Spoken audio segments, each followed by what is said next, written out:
I just hit the button. Okay, well, I guess that's it. What's up? How y'all doing?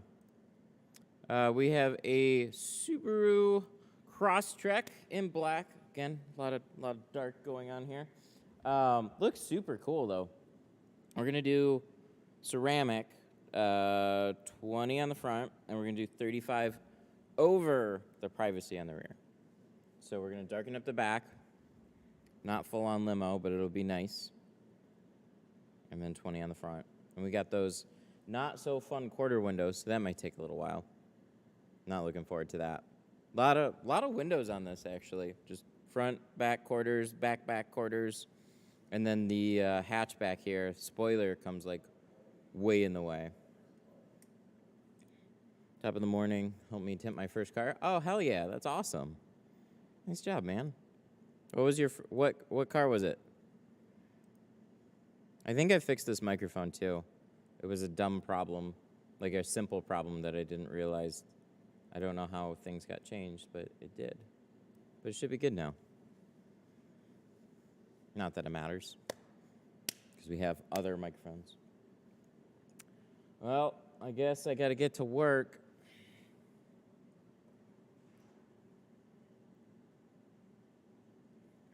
An 86 Mazda hatchback. Damn, that is an old one. And that's your first car? Whew. Whew. Everybody should get like new Malibus as like their first car.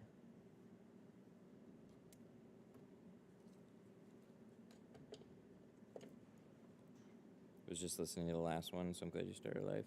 Heck yeah.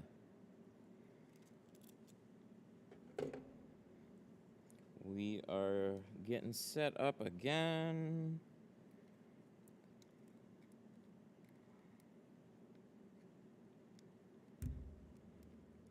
Well, good job, man. That is an old car. Old cars are always harder than newer cars. Always. So you should be damn proud of it.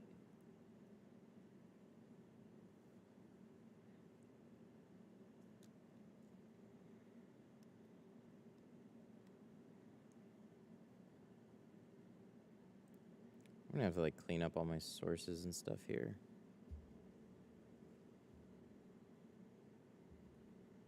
I really haven't done much on this stream to like change stuff other than literally move the entire stream over. There we go.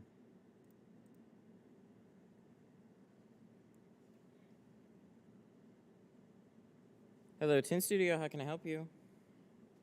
Hi, how much do you guys charge to tint the 2015 Honda Odyssey minivan? Odyssey minivan. Did you want to do the windshield on that too, or just all the sides and the rear? Pretty much all the windows except for the front windshield. Okay, it would start at $290 for all the sides and the rear. Okay, do you guys have any spots open today? Unfortunately, I'm all booked up today. I could get it in on Monday, though, if you want. Monday. Okay, yeah, I'll call you back then. All right, have a good one. All right, you too. It's that Saturday. One sec. Let me make sure.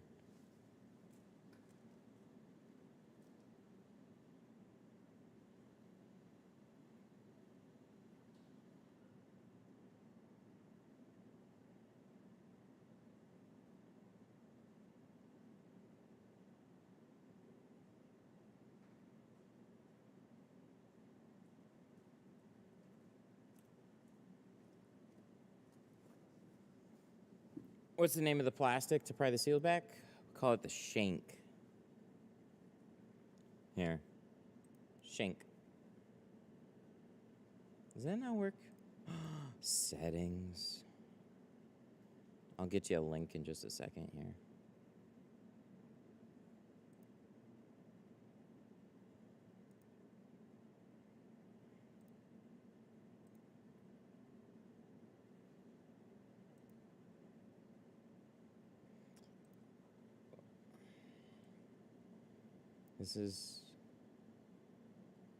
This throws me off every time.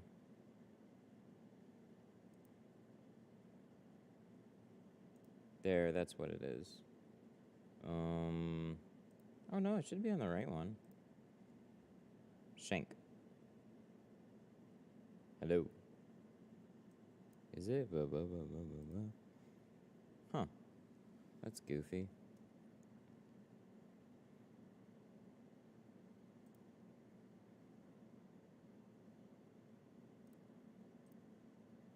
Shank. There you go. There's a link to it.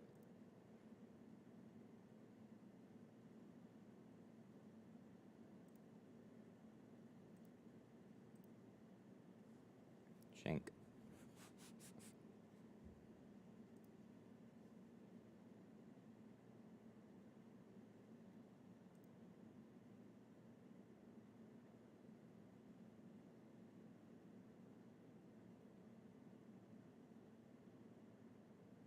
Microphone problems are one of the most annoying things. But this should work. There's no reason this shouldn't work, but it's currently not working. Oh, maybe my cable ruined it.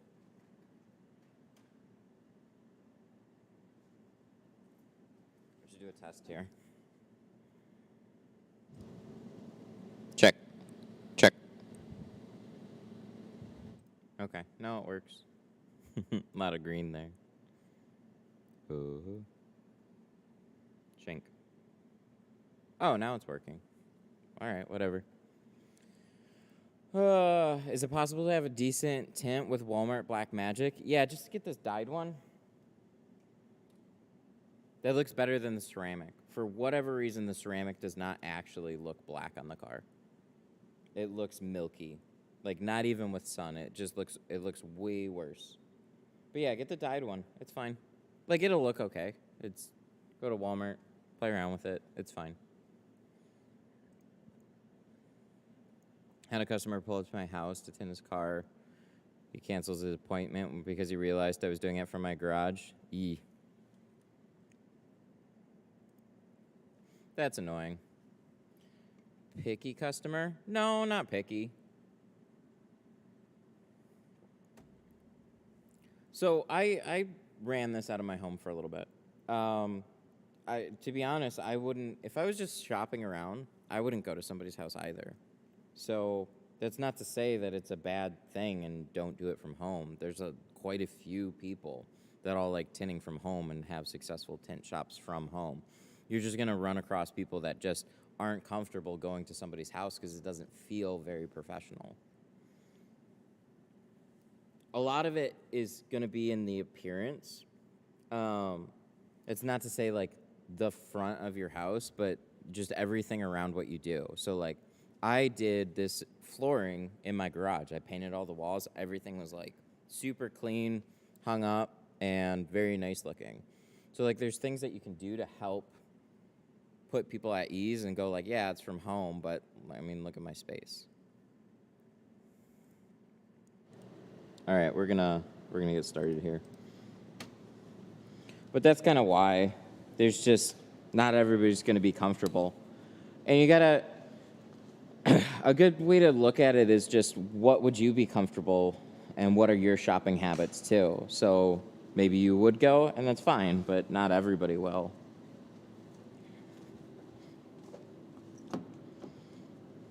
But setting things up to at least offset how at home it is very, very helpful. Because you can make a badass space from home, that's for sure. I loved my home garage. I didn't want to open up a shop. Your shop's so clean that it almost looks fake. Yeah, except the floors need to be cleaned over there now. Yeah, one of the goals of this place, and I think you're going to see this a lot more moving forward, was it's not supposed to look like a garage. It's a studio space. So that's what that's what I basically made it out to be.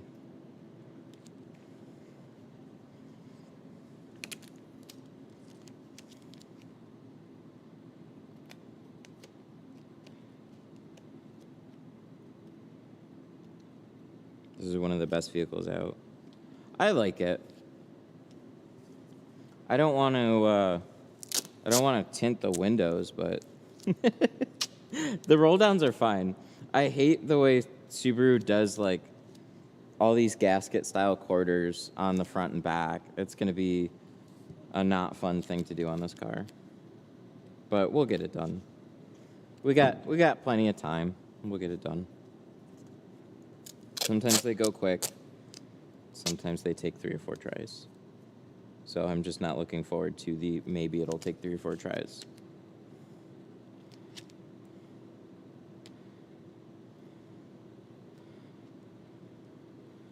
Is 5% too much for front windows? Depends on the person. It's definitely dark. I don't go 5 on my front doors. I think 15, 20 or 15 is usually good. But there's always a die-hard group of 5% everything people. Sometimes 5 isn't, like I did 2% on somebody's front doors because 5 wasn't dark enough. It's all personal preference. What's the price on this one? This one's $450 for all the sides and the rear.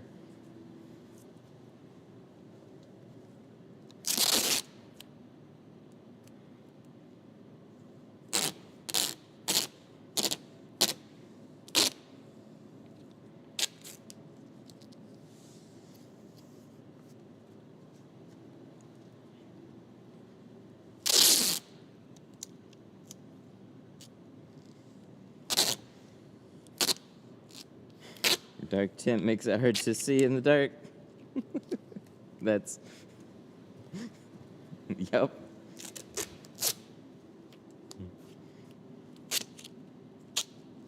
That is a thing.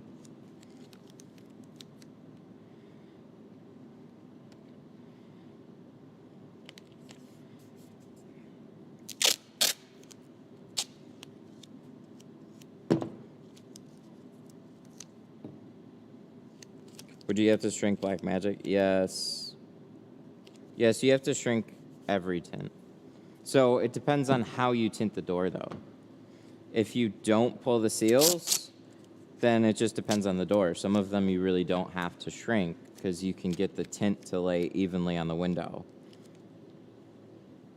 So on like front doors on an SUV, no, you don't really have to shrink a lot of them. On a more curvy car, yes. It depends on which Walmart video that you watch, too. Probably the TikTok one. But we don't shrink tint because it's fun to do. Look at just... Window tint is not magic. It's flat and your glass is curved. What's making it stick to the window is the glue. So on a curvy piece of glass, you have to form it to that shape. So on most windows, yeah, you're going to have to shrink it. If you pull the seals, you have a better chance of not having to, but you still might.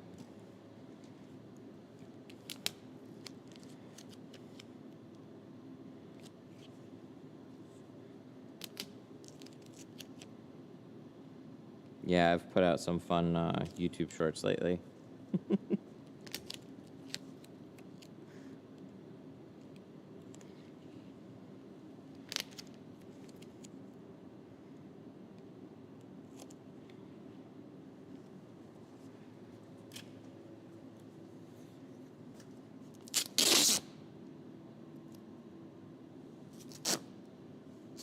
Is this getting Apex? This is getting Pro Nano.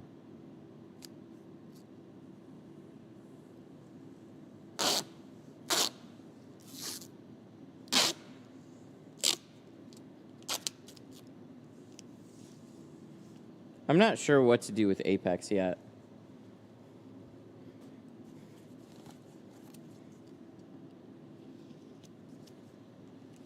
But I really like it.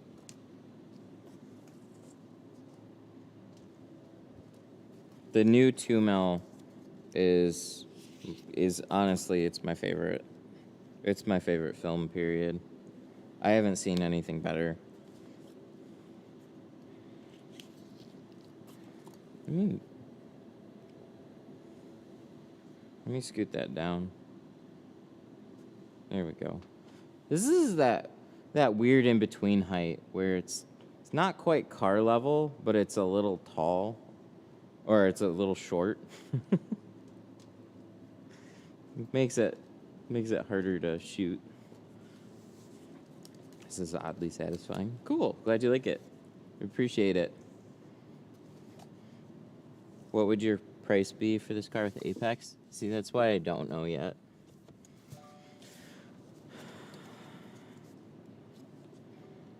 Has tax season hit? Yeah, but recession has also hit really hard too, so. I mean, just go try and buy a new car. Everything's just way expensive.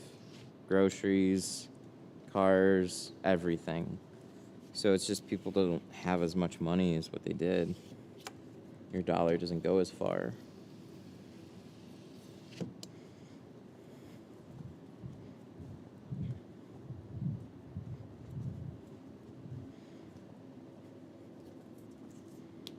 I mean, that was one of the major problems with when we were looking around for a car.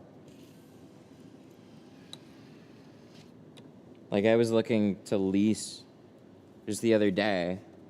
I'm like looking around online, looking to lease like a K5 or something similar. So I could go like cheap on a car.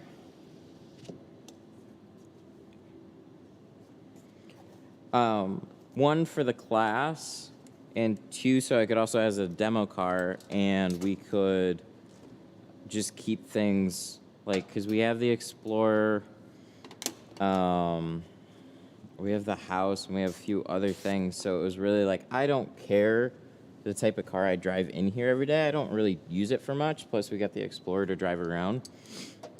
So I was looking into just kind of like a cheaper car that would fit the bill for everything. And then a lease on a K5 is still like $450, and I'm like, get the fuck out of here.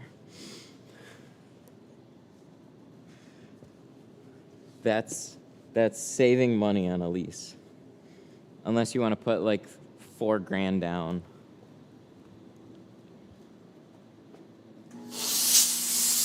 Hey, it did work.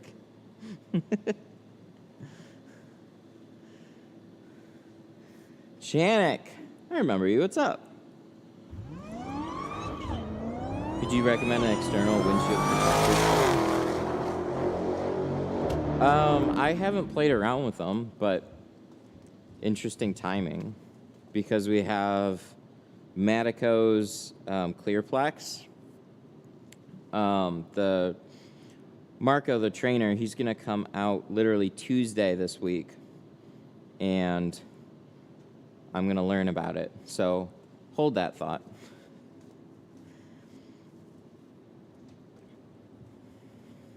I'm going to learn a lot more about windshield protective films. So I thought one of the coolest ones was, I think there's going to be a trade-off.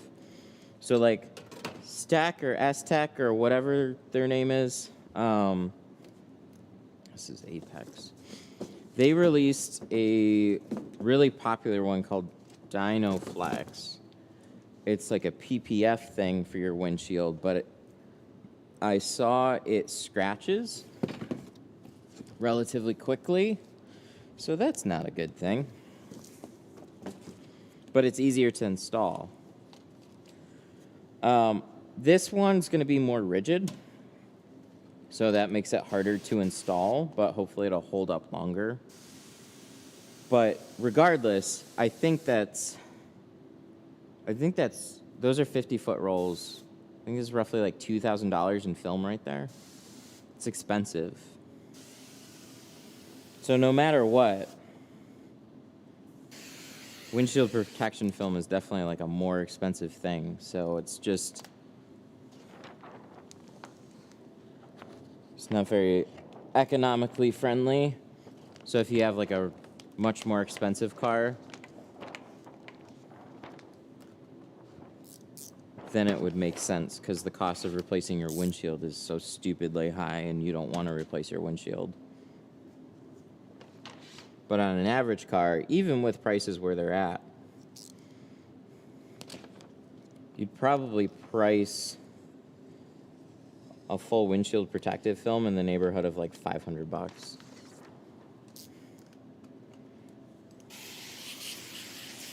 I'm guessing though.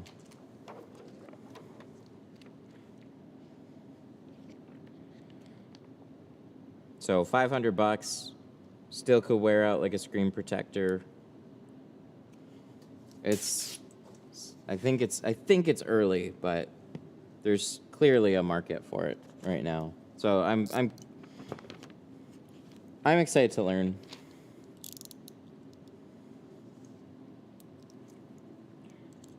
Windshield for my car is $360.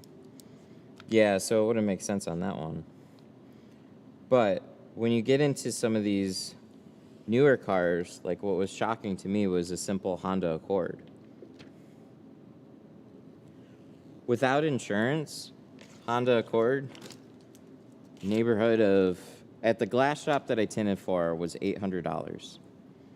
So it's not just the price of the windshield anymore. It's the price of the recalibration that goes along with that car.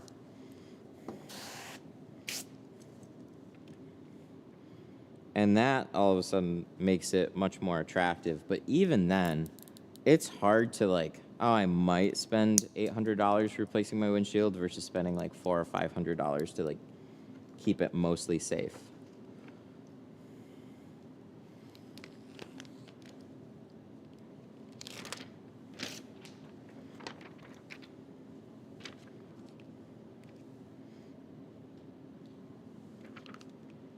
That's nice about Florida.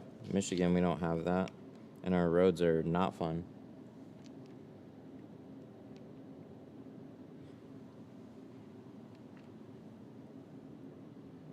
I feel like this is just slightly small.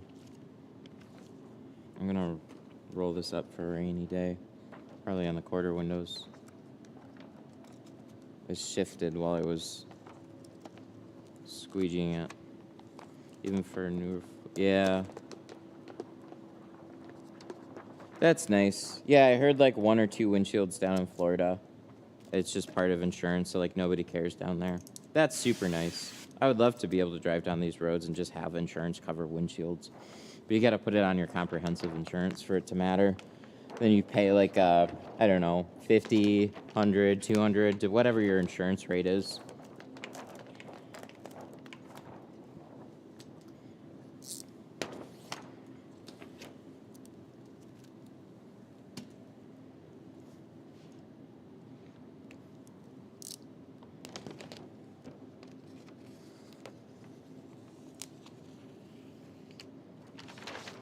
This is a 36. 36 is nice because it covers most cars. Split it in half, little bit of an angle, and you'll be able to cover most doors, including like small SUVs.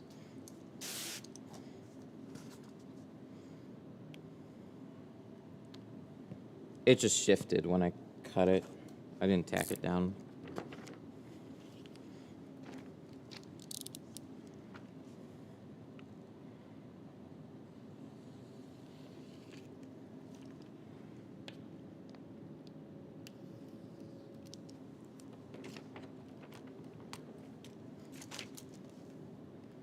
This is also still 2 mil.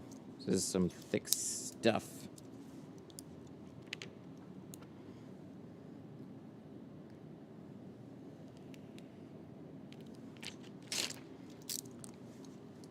So you gotta press harder. If you baby it, like the trade-off is if I press a little lighter, I don't risk digging my blade into a seal. But if I'm not, if I don't press hard enough, then the film starts to just bow out of the seal a little bit, and then your cut's off. Not by much, but that was enough to, if there's a little wiggle, it was really, really tight. So I think there would have been a slight gap.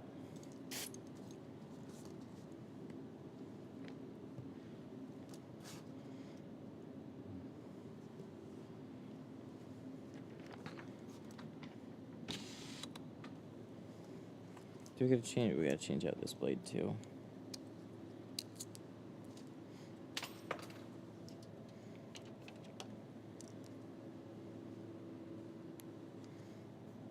Any of these? Yeah, this one's open.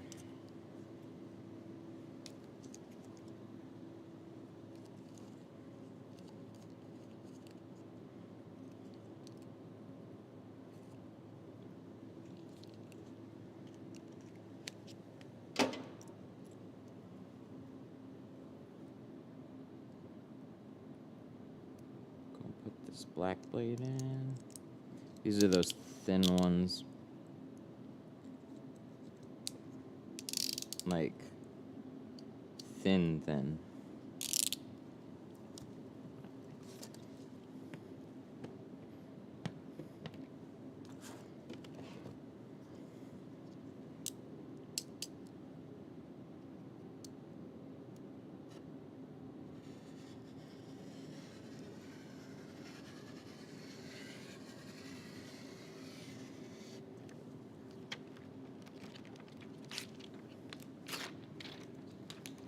Nice.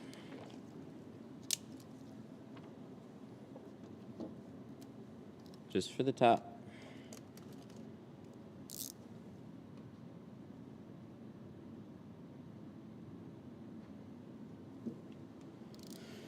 But yeah, I was looking at cars. Cause we have a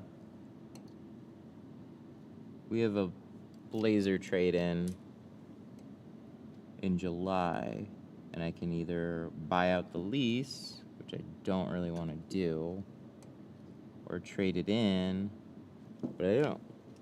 The option was like, if I get a car I don't care as much about, and the idea was to save as much money as we could, just because, why not? Or get something I actually like.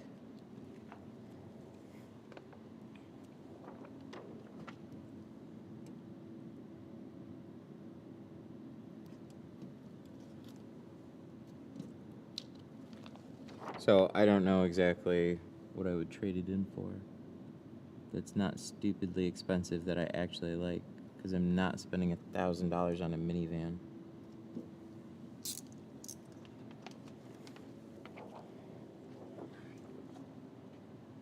Nice.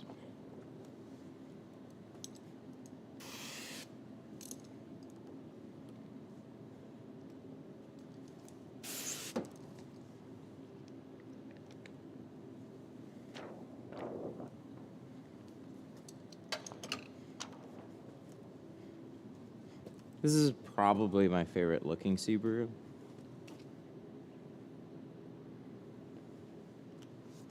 I don't know what these start at. Probably 30. So this one's probably like 35 or something. I'm guessing, I don't know.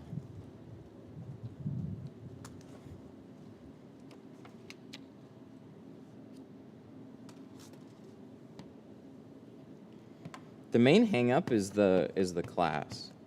Because either I like buy something I like and I don't use it for the class, and then I have to get another car for the class.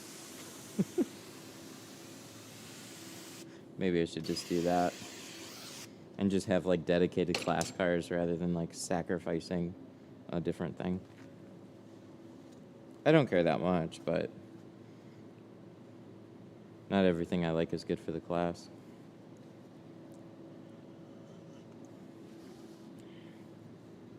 The thin blades. Oh, those are in your order. They'll be there on Monday. Cool.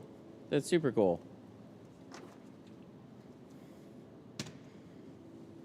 I was really surprised when I found them.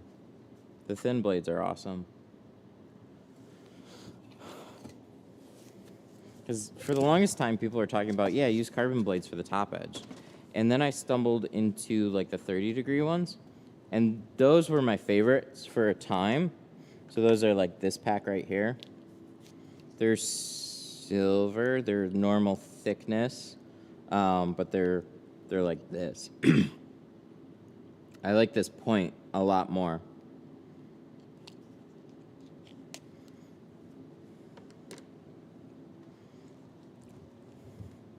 But then I just saw that they had thin ones And I was like, oh, what are those like?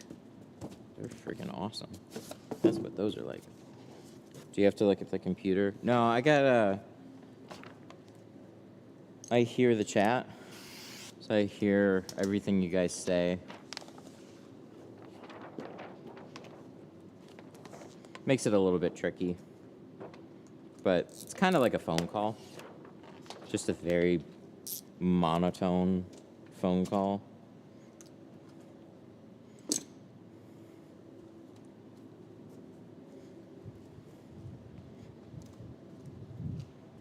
Yes, I can hear you now.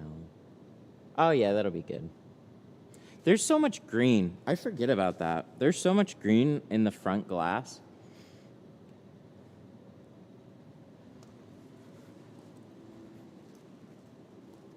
Thank you for teaching. You're welcome.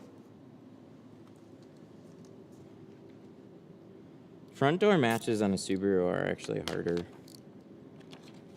Subaru, Toyota. They're like a yellowy. It's just stronger, like a yellowy green on it.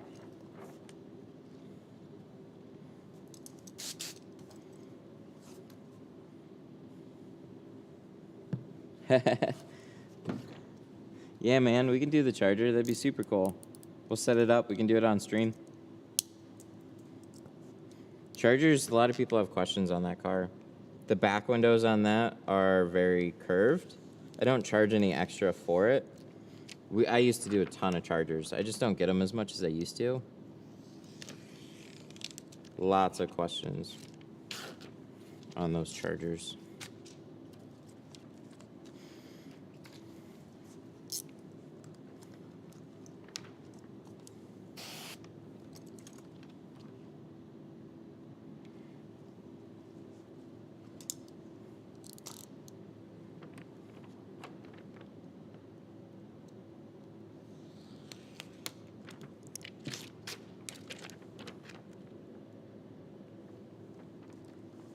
What about the VW EOS back window? I have never seen an EOS in person, so that I wouldn't know.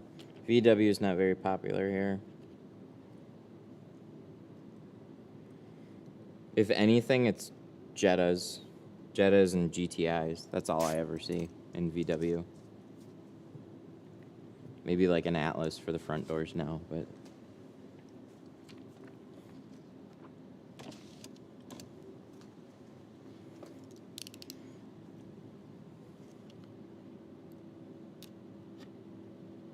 I see more like, I don't know, just scroll through the live stream history on the channel.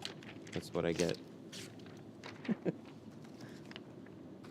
lot of normal, everyday stuffs. But they're typically like Ford, Ram, BMW, some Mercedes, some Audi, the occasional Subaru, Kia,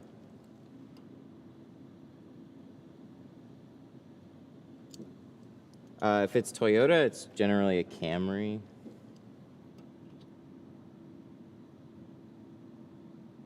If it's Honda, it's an Accord. What made you choose this as a career path? I just fell into it. It's dumb luck. I wouldn't have thought to look into window tint, let alone make it a career.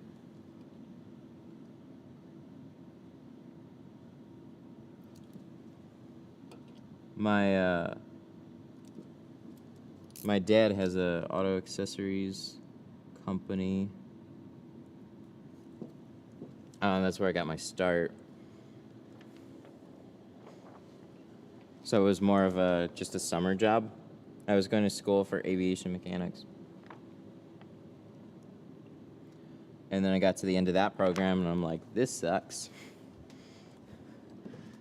So that was like, it's an interesting time. I didn't even really understand what was going on at the time.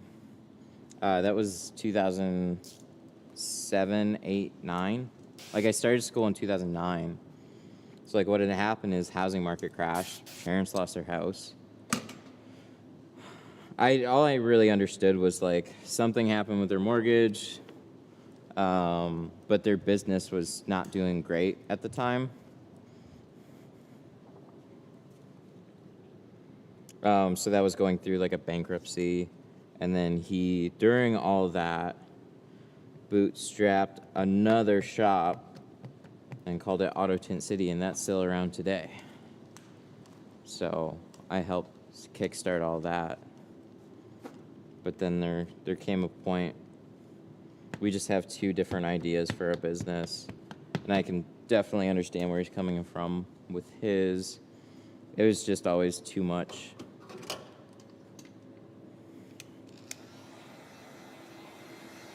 Big shop.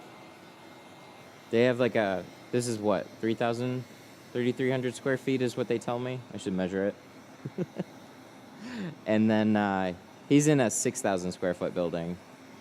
But like, they started in a 6,000 square foot building. And what drove me crazy is for the longest time, it was me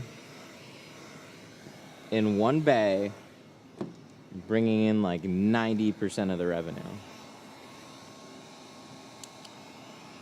And I'm like, we don't need a space like this. We don't need an overhead like this. This is crazy. But he was like set on big shop, big production, and it was more about volume.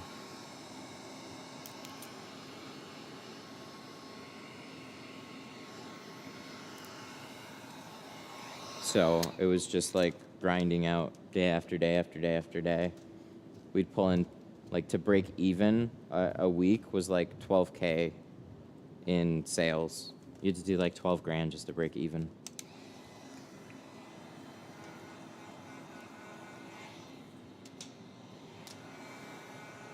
So like every week, every week for a while was, oh no, I don't know if we'll be able to make payroll this week.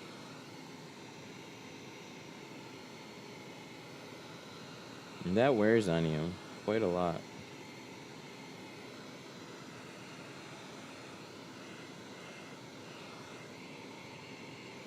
But they're a lot better now. They're doing good over there. They stay very busy.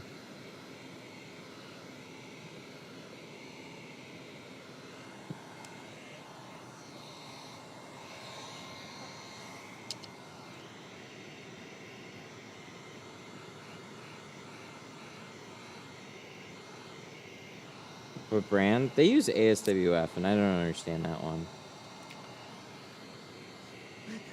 Of all the companies to pick, ASWF, no. My worst film failure was with ASWF. So I'd imagine that company is not going to do the same thing that they did again.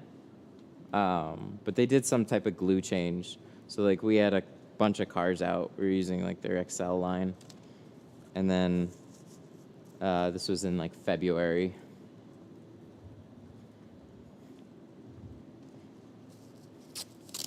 And then all these cars start coming back with like speckles, and they look like dirt specks.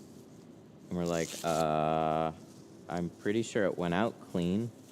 Did a little more research, and it's like, yeah, this isn't dirt.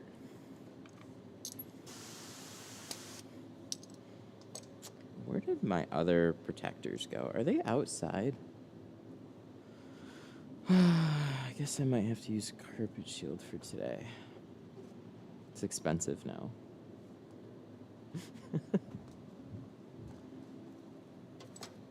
Anyway.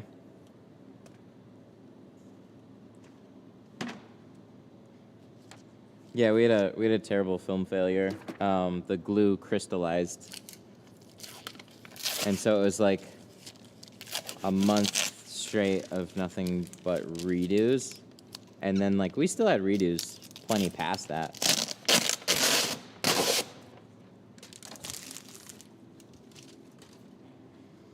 I want a door protector kit. Oh, shit. Yeah, I have that.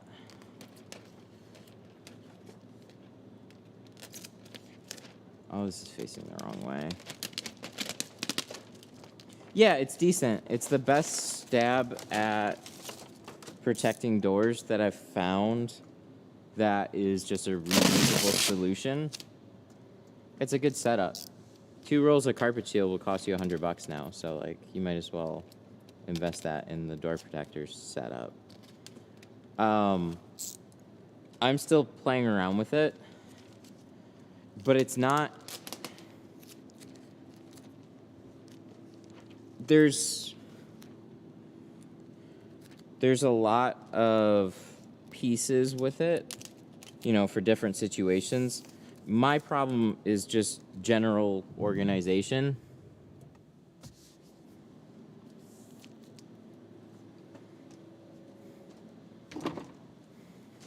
So I just need to actually make a little spot for it and set it up. But as you can see, it's like, dude, I'm just so chaotic with the way I set things down. So it's been a busy week. So I got to take a look at it again.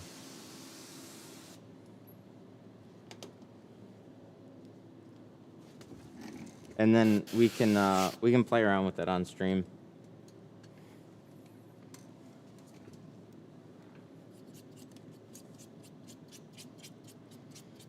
But yeah, it works. It's good. Just keep track of all the pieces. Like they just give you some Velcro, the Velcro straps and the plastic inserts and like the tape pieces that go on top to just give you some flexibility. Because on a door like this, for example, the plastic inserts will work fine up till this point, and then they won't work here. So you're better off using like a long Velcro strip across the entire thing.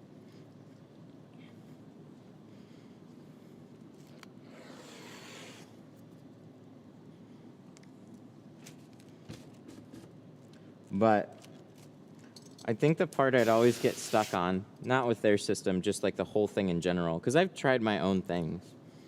I think there is, and they made a video about this too. They're like, if you're doing a removal, use a disposable cover. Don't use their setup, because it's going to get stuck to the plastic. So like there's room for a reusable system, and then there's also room for a disposable system. If you're not taking off door panels, I don't think there is a perfect solution.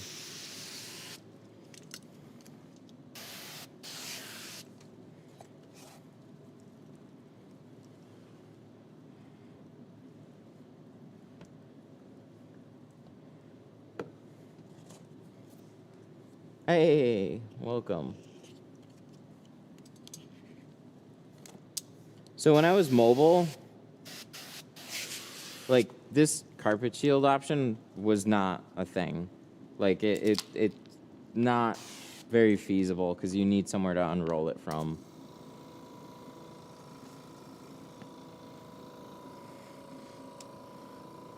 That reminds me of the balloon.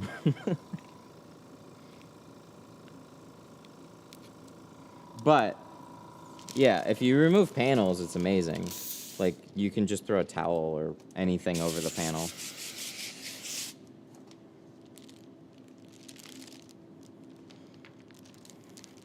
Might make the jump to fully mobile.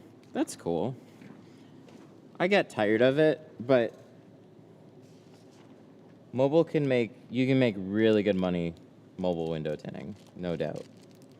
A good way to do it, so here's like, I'd say the 2 major options. One is you're running around from like house to house, and you're literally like, it's your own business name, and you're running around from house to house.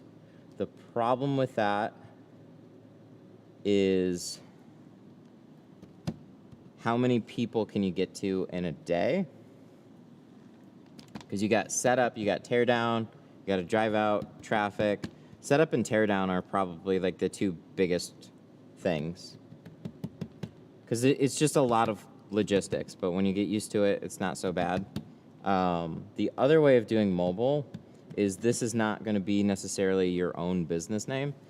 Going from shop to shop, not tint shop necessarily, but that was my preferred way of doing it. You set up some accounts at different companies, and they schedule tint jobs, and you go in and you do the work. The nice thing about that is that you don't have to do as much running around in a day, and with a good shop, they'll keep you busy. You'll get paid well, they'll keep you busy. You charge a commission rate, so we were doing like 75% of the total, and we would provide the film. So there's a lot of different ways to do mobile. But when you work with a good shop, what I really liked about that is you didn't have to worry about all the other logistics. You literally show up, they check in the customer, they cash out the customer, they pay you, and then you have extra work to do while you're there. The downside is they're not a tint shop,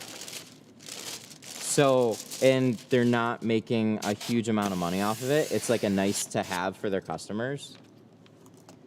So you'll just have some shops that don't care. So you want to cut those shops loose early. Give them a little bit of time. If they don't work out, you know, you just have to go through certain shops till you find ones that are actually worth the time. Also, shops in nicer areas are going to be better. So you can literally just start like poking around those places. Just go in, talk to whoever owns it.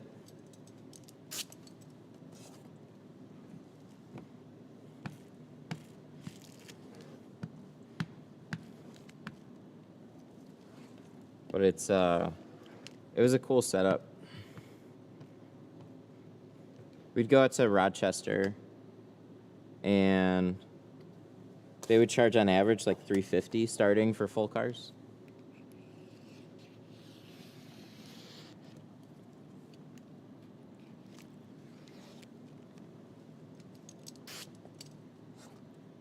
I like your personal ride. Thank you.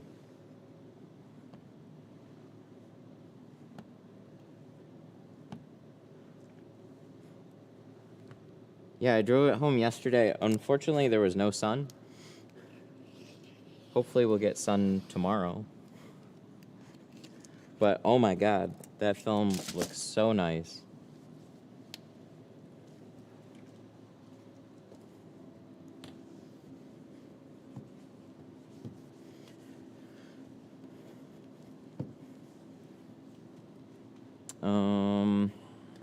Any advice on promoting a new shop?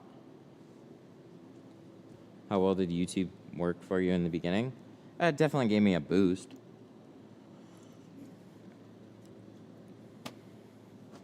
But I'm not getting like hundreds of leads a day from it. Like I get leads here and there from it, but it's not, I wouldn't say it's groundbreaking.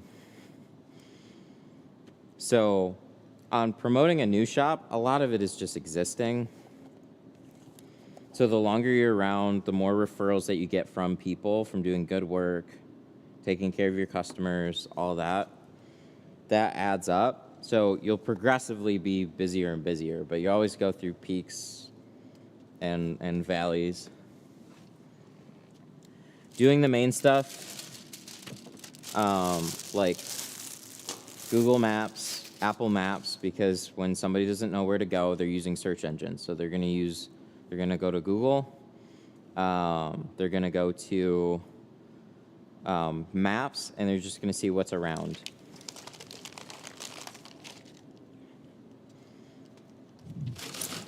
So the more you can make those profiles stand out, the better you'll do earlier on.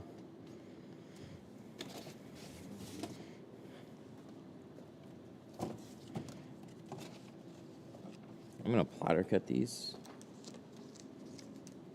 because I can. Oh, I could put a splitter on this one. I forgot about that. Let me plug this guy in. was like a bootleg solution. I just put the...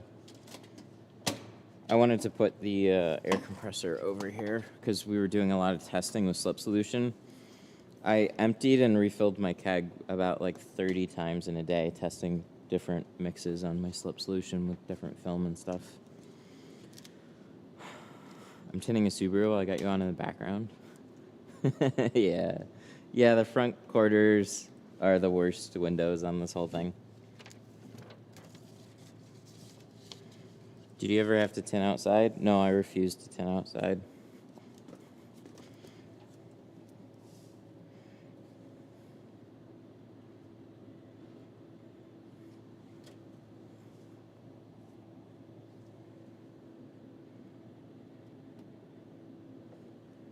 It's like,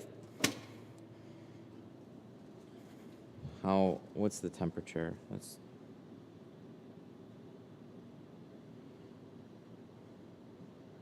It's 23 degrees outside right now. No, thank you. And windy. Fuck that. The weather's just too inconsistent here.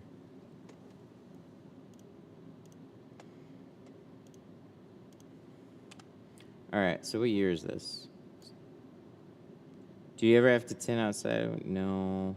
Are you gonna start cutting patterns? No, I'm not gonna do kits. The short that I did was literally to show people about the whole kit side of business. 123.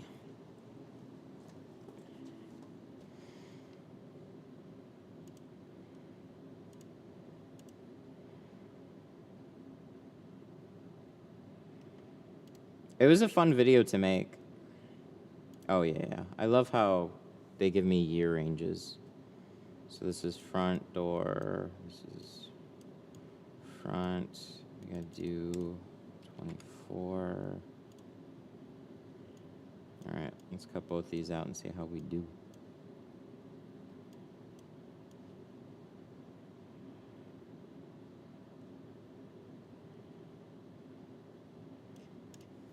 Yeah, I've had a lot of fun answering general questions on TikTok with reply videos. All right, let's cut that out. Oh, did I not turn up the pressure?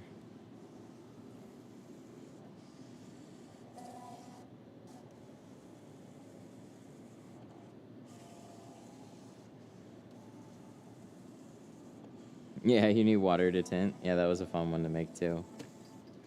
I didn't realize you can change the force on the fly with this too. That's kind of nice.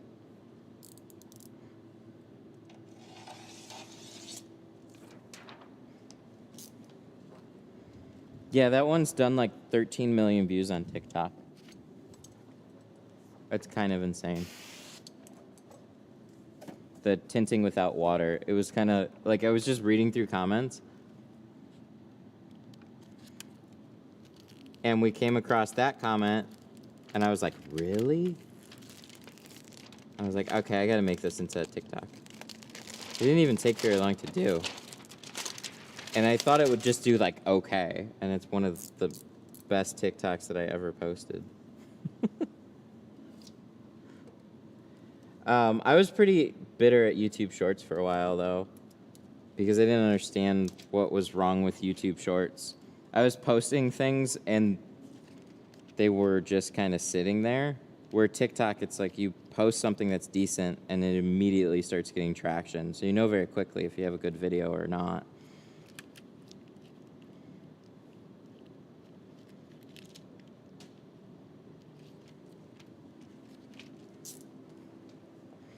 Are you monetized on TikTok? Yeah, now I am. I forgot who was helping me out with that. It was like a few streams ago. It's like a month ago now. I was under a business account, which apparently doesn't have monetization. But if you switch it to a personal account, then it's no big deal. And I was like, oh, I didn't realize that. So this whole time it could have been. But yeah, in the last month, we've done about, In this last month, I've done about $800 on TikTok, I think. Maybe it was 6. I'll double check.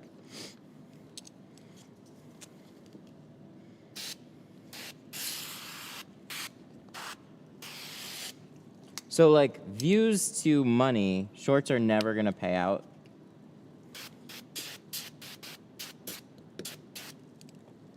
Shorts are never going to make as much money as long-form videos will.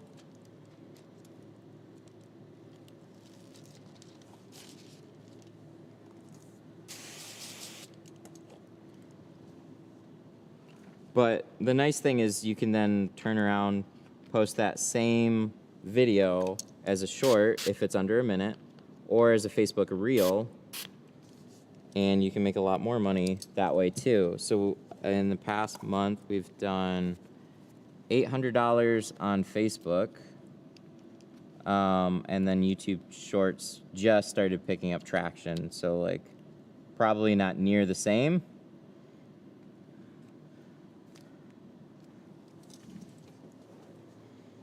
But it's definitely adding lots of subscribers right now, which we'll see what that really does. But like we had 1,000 subscribers in the past day from YouTube Shorts.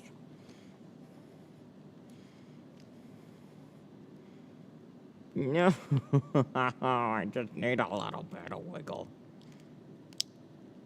There we go. I got it.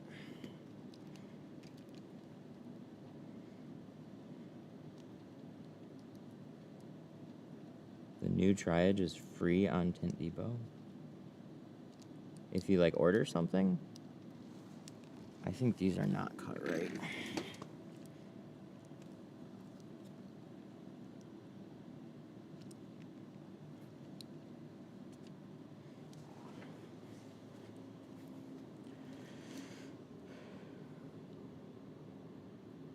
Yeah, this is not right.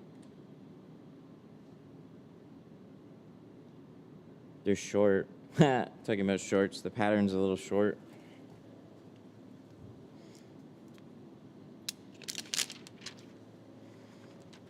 Oh, I think I remember that being the case. I did something like this, and I had to make the patterns bigger.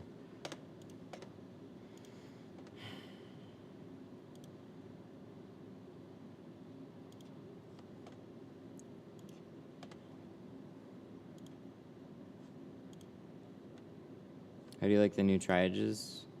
I just got some pretty flimsy. They're supposed to be flimsy. So they're like a sharper angle for like quarters and stuff like that. They're made to be as thin as possible without being like overly thin.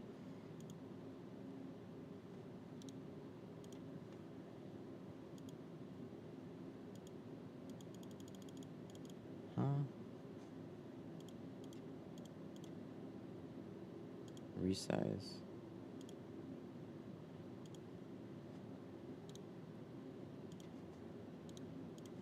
Can't I just do that and then...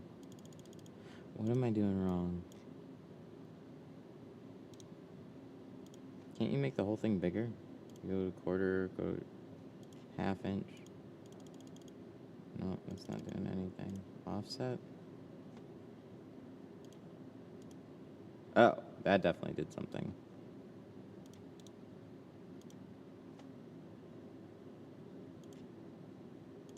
We'll try that.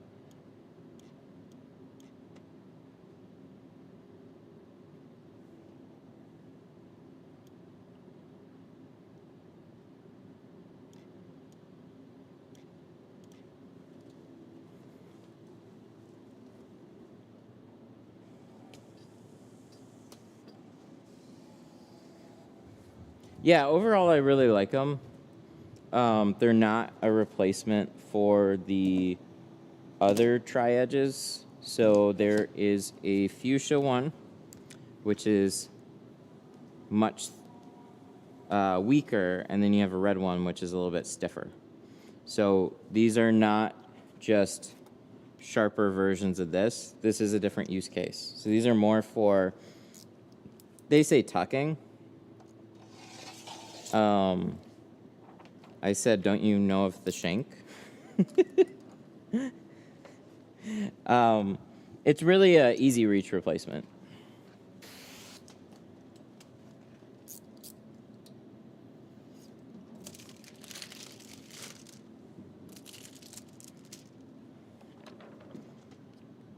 Wow.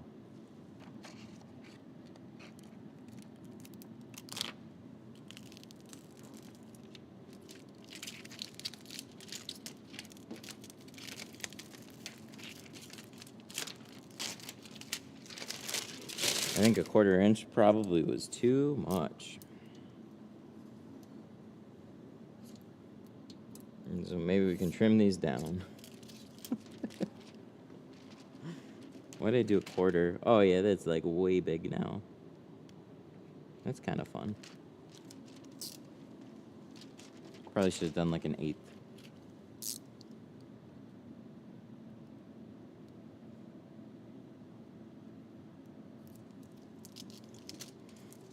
Did I replace the Canon? What, the camera? It's the same camera up there.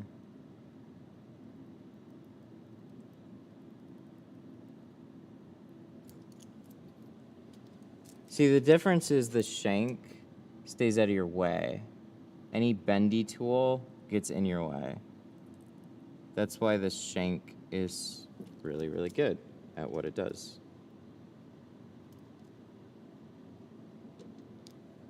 No, it's all the same up there.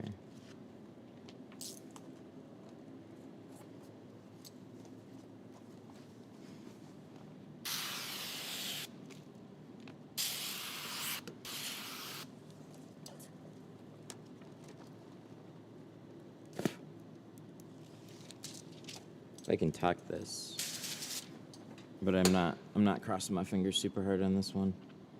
I made it a 1/4, and it's hard to tell on a computer screen how big a 1/4 is.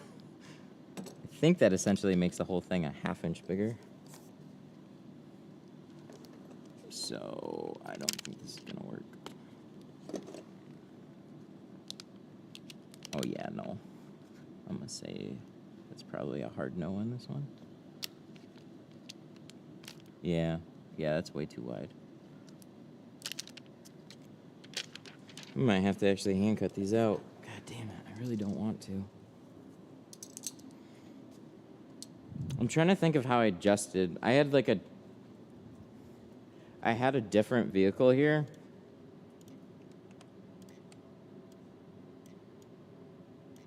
It was a different Subaru, but it had the same type of 1/4s or similar. I'm trying to remember what I did. I guess a 16th, and we'll just see. Edit template, 16th. Bump that up. Edit template, 16th. Boom. All right, we'll make them just a 16th bigger. Oh.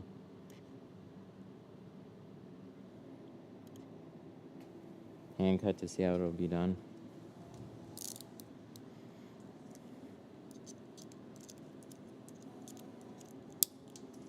If we have to. I don't like to. I've done it a bunch. I'm using film cut. They're a little small in the front.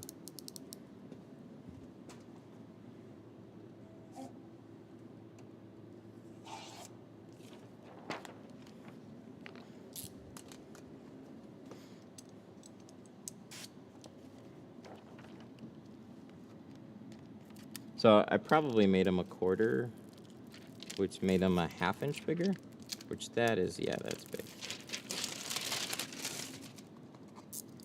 So that's probably a oops. So they're basically the right shape. The top corner could have been a little bit more rounded because I think the top corner was going in a little early.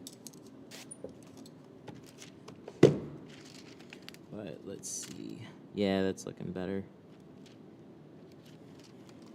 Still don't know if we'll be able to get it, but we'll give it another try.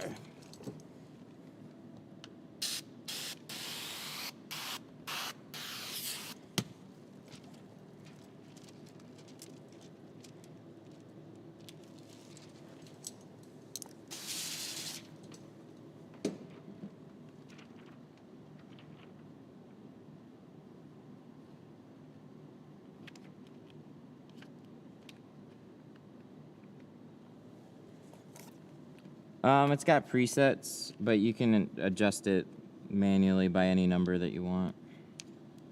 Ooh, that is nice.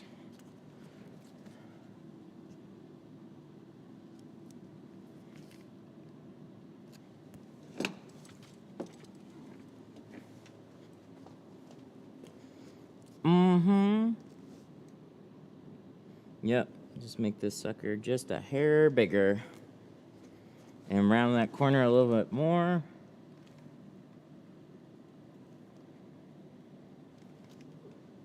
Nice.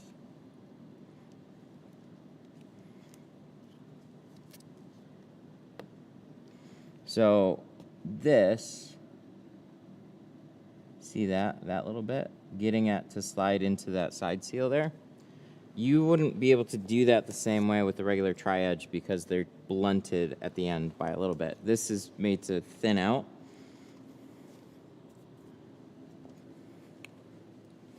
That's why it's special.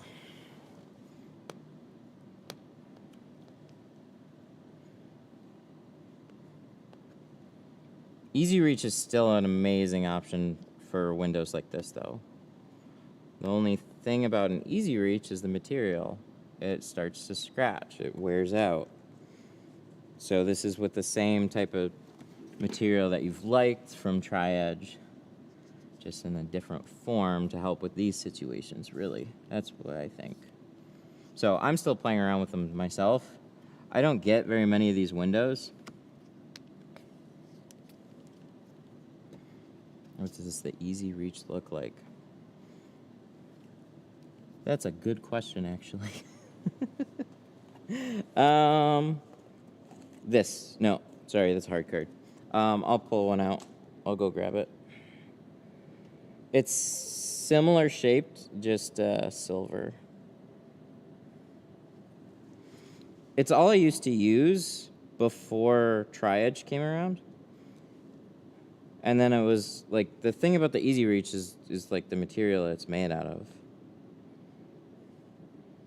They just wear out faster. So you'll end up putting scratches in your film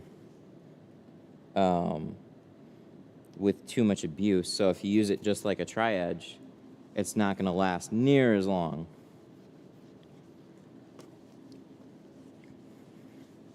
But they're still really good to have because they're very sharp at the end.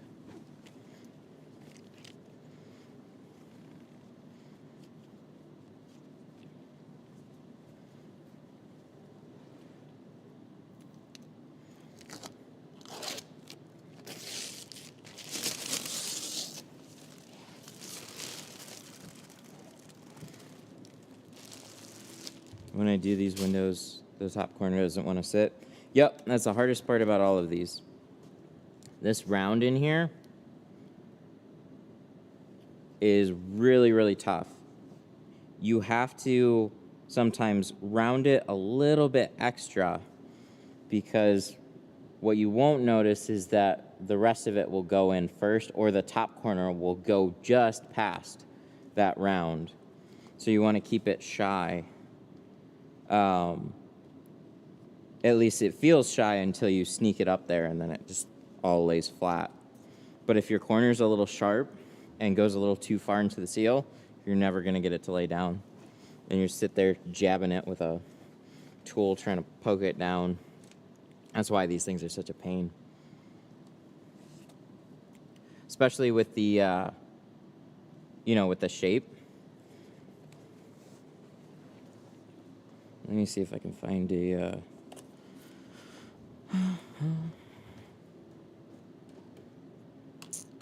We got a whole lot of them.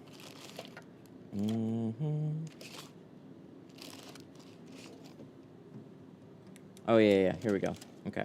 So this is an Easy Reach. This is the original Tri-Edge. And they're not completely the same. So this has a knockdown corner. It's thinner.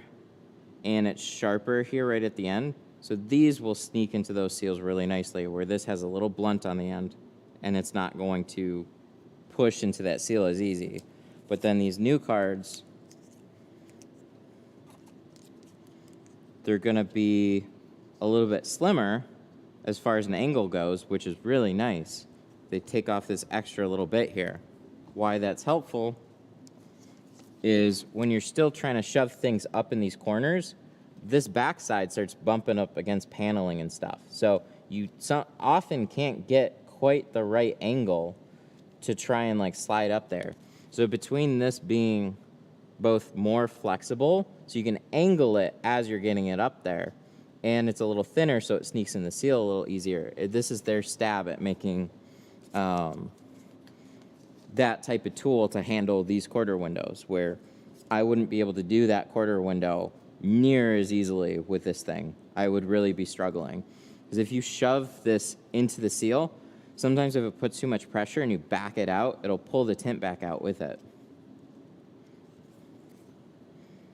So there's just a lot of little variables here. Those corners are so touchy. So, good, done. Now we got to do more. We got to do more of the car. But that quarter, that's kind of like it's a long explanation of it, but I like them. They're cool. To be honest, I would still have both right now. I think the Easy Reach, this material is smoother. This has like, how do you, when you sneak this into the seal and you're pulling it back, I feel like there's just a little bit more grip here versus this, but I was able to do it with it. So I'm brand new to this one, so I want to play around with this a little bit more. Do they just remake? No, it's a different card. I think they might call it the XL. I don't know. They sell it on their site though. If you go to like Tri-Edge Tools or triedge.com, I forget. I can look it up after though. But Sun Distributing, they have them. I think they should definitely have them. They usually get everything early. I think I'm going to end up carrying them on my store. I just wanted to play with them a little bit longer, and I've dumped so much friggin' money into inventory right now. It's crazy. They called me, and they're like, hey, you want to do a logo on them? And I'm like, yeah. I don't know if I can afford it right now. Fucking inventory, man. Still using Carpet Shield? Just for today. I've been playing around with a lot of options.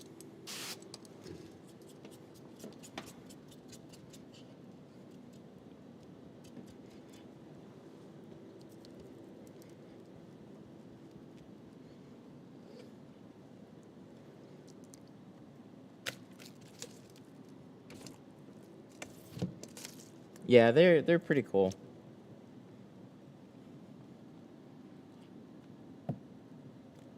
That's what's fun about all these tool companies, is they actually keep working on making new stuff. It's hard to iterate on things that already work really well.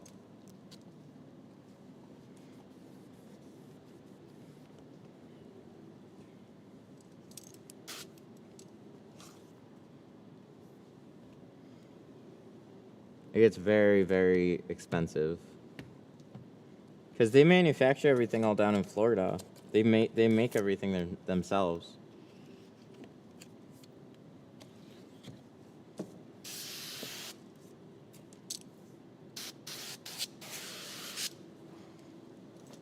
So like the creators of the Easy Reach, I think that's Pro Tools now. And then you got Fusion, you got Tri-Edge. Those are all U.S.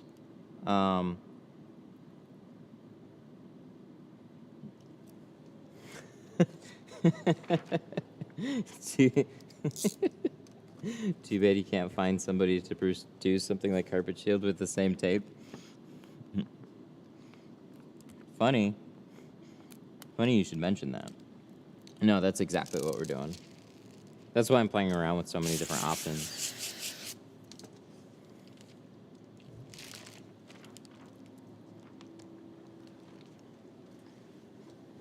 So rather than putting a piece of tape down and then putting plastic over it, it's all going to be in one. It'll just be like those drop covers with the better tape on it.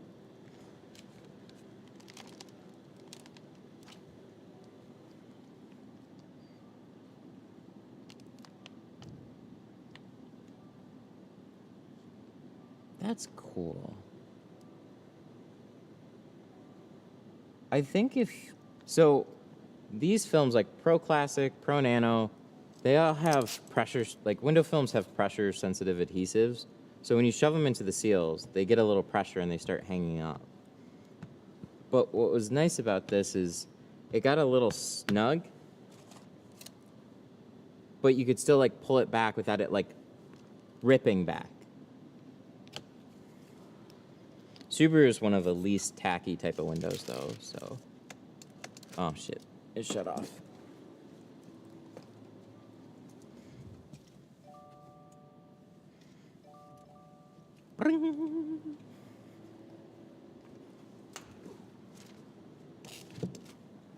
But we're still using 3 ounces of tint slip on Pro Nano, and that's what I use on the rest of them.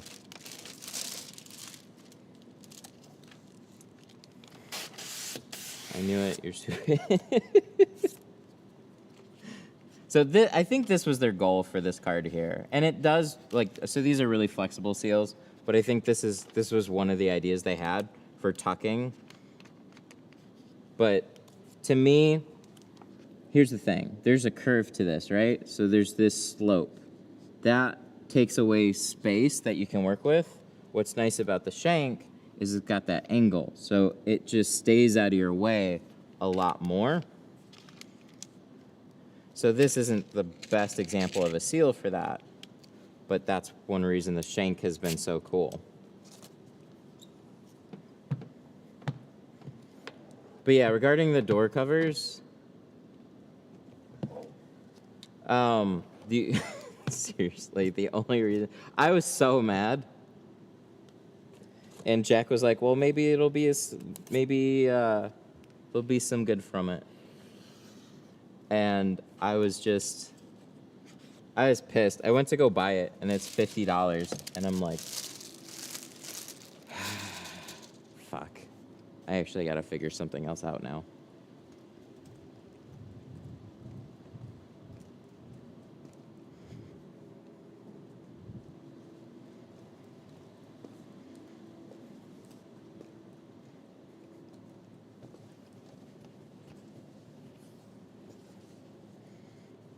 All right, let's, what we gotta do? Let's cut out the rear quarters.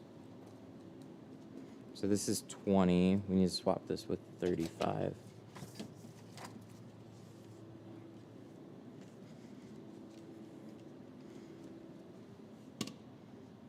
Yeah, that's basically what we're getting made. I just had like the remaining little bit.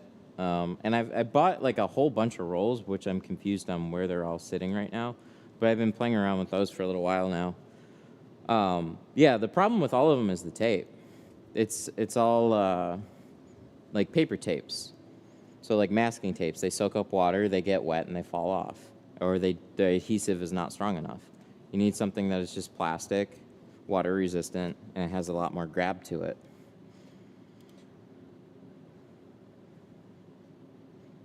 And what's nice about those is that they're convenient. Like you can just throw it in your toolbox. So you can just like literally a little like, yeah, in your tool bag, your toolbox, whatever. You can just literally have a roll of it. It'd be super convenient to take around with you. The only bummer is that it's disposable. But I don't think there's a perfect solution for both. I think it's kind of like a one or the other type of thing. All right, let's cut this. Do I have to make these bigger? Ugh. See, this is the part that I really hate about plotters the most. 3M makes it with no. So 3M's is painter's tape. Those are good. But it's painter's tape, so it falls off still. So it's I bought it. I've used it. I carried it around with me for a while.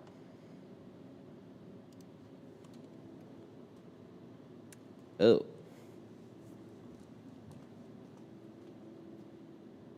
Oh, I do have pronoun 35. No, I don't. Where does this feel empty? Oh, wait. No, I do. I think we got enough. They have the plastic without the tape. Oh, yeah. Okay, so there's a couple of different systems out there. I even bought the... So they have like a plastic... or they have like a tape gun where you can take just the plastic and then feed a tape right onto it. So then you can take the tape, put that on the dispenser, and then combine the two together. It is super not user-friendly. Oh my God. The amount of plastic and tape I wasted to finally get that thing working right, and I still got hung up. That was driving me crazy. So ideally, like the best system would be like pre-applied rolls. So that's what I'm doing.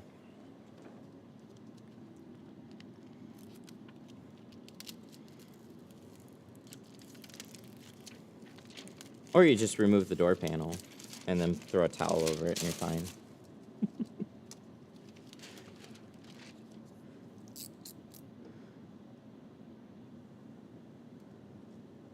I thought it was so cool. I was looking around like, oh my God. Then I can just take the tape that I already have and just go store, grab some plastic and bippity bop.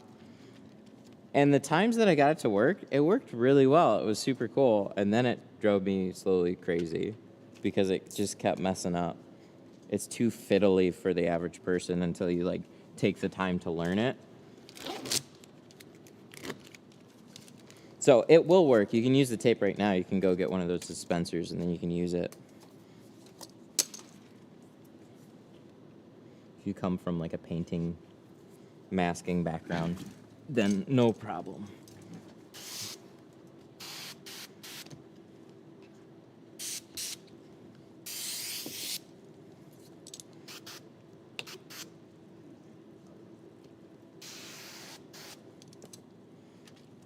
All right.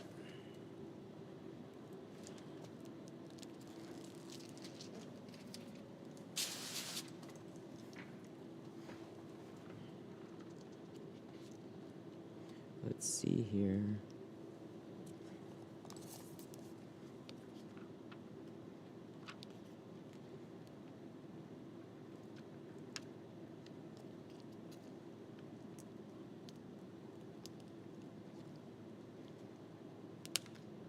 That grab. I don't like that grab.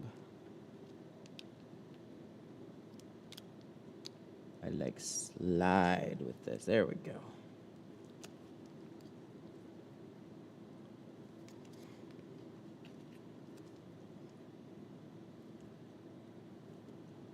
Not bad. Do we cover? It's hard to tell. Woo, that is nice.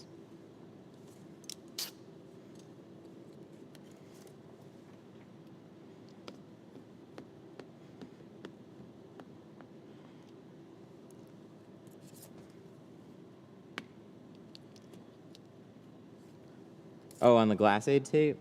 So I mask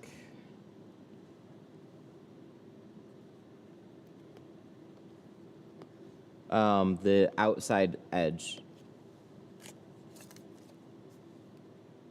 So basically the inside edge of the glass aid tape is going to be on the outside edge of the black border on the windshield.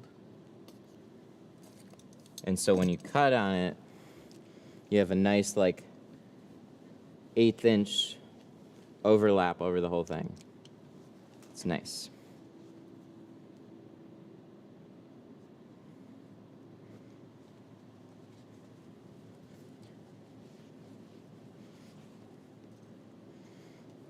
You know what the worst part about doing the front quarters on these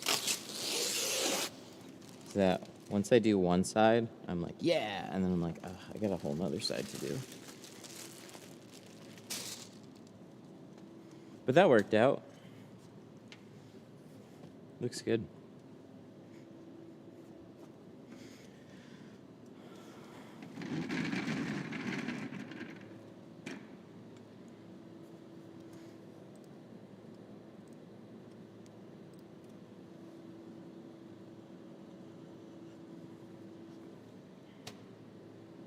Maybe the people producing your tape. Yeah, that's what we're doing.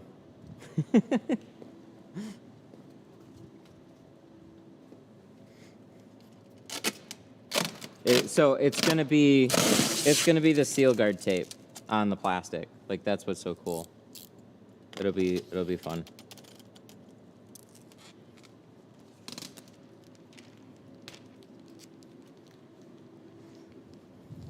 What are you fitting on this one? So we're doing ceramic, Pro Nano 35 on the rear over the privacy glass, and then we're gonna do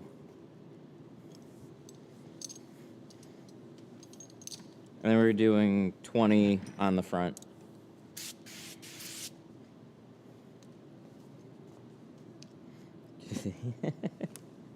Yeah, it's all good.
I grabbed the first one that came there.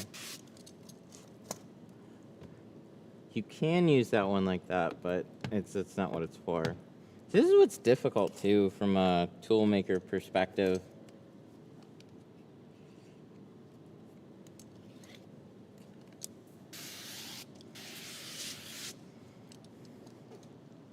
Have you ever thought about getting a location to franchise? Right now, I don't think there'd be much of a benefit to being a franchisee.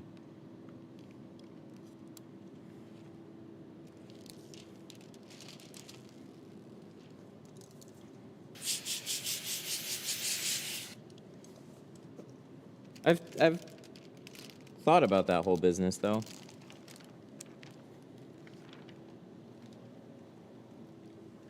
Did I shrink this? Can somebody tell me if I actually shrunk this back door or I did not? Oh, no, I did. Okay.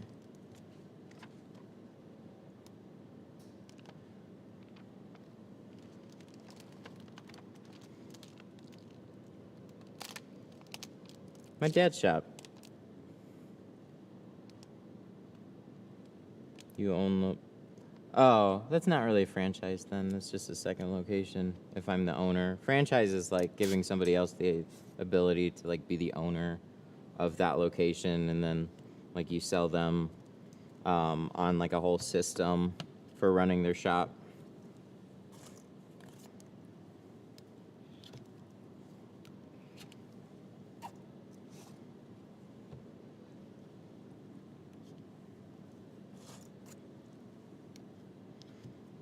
I'm sure there's quite a few different opportunities out there of like other things that I could do that I don't really realize would be cool.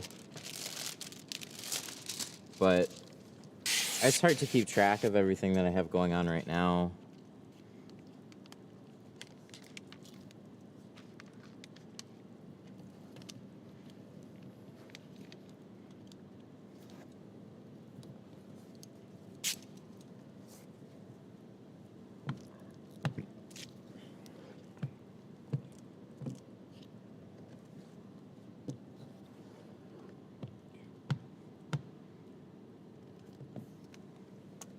Do you have a video on sanding tools or fixing squeegee?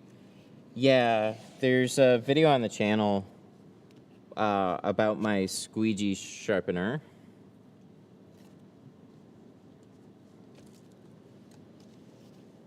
So I just put it on a vise with like a metal bracket, and then I can trim off a section. There's also a hard card sharpener. I think Sun Distributing has a video on it on their website. Sun Distributing. Look up hard card sharpener on Sun Distributing.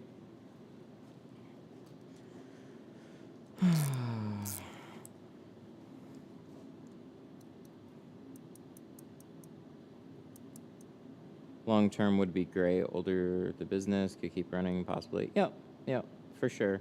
Walmart and Starbucks started with one location. Oh, I know.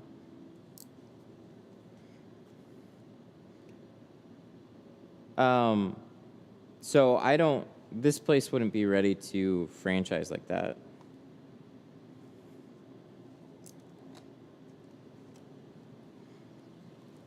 I mean, I've got systems in place, but it's not like, it needs a lot more work.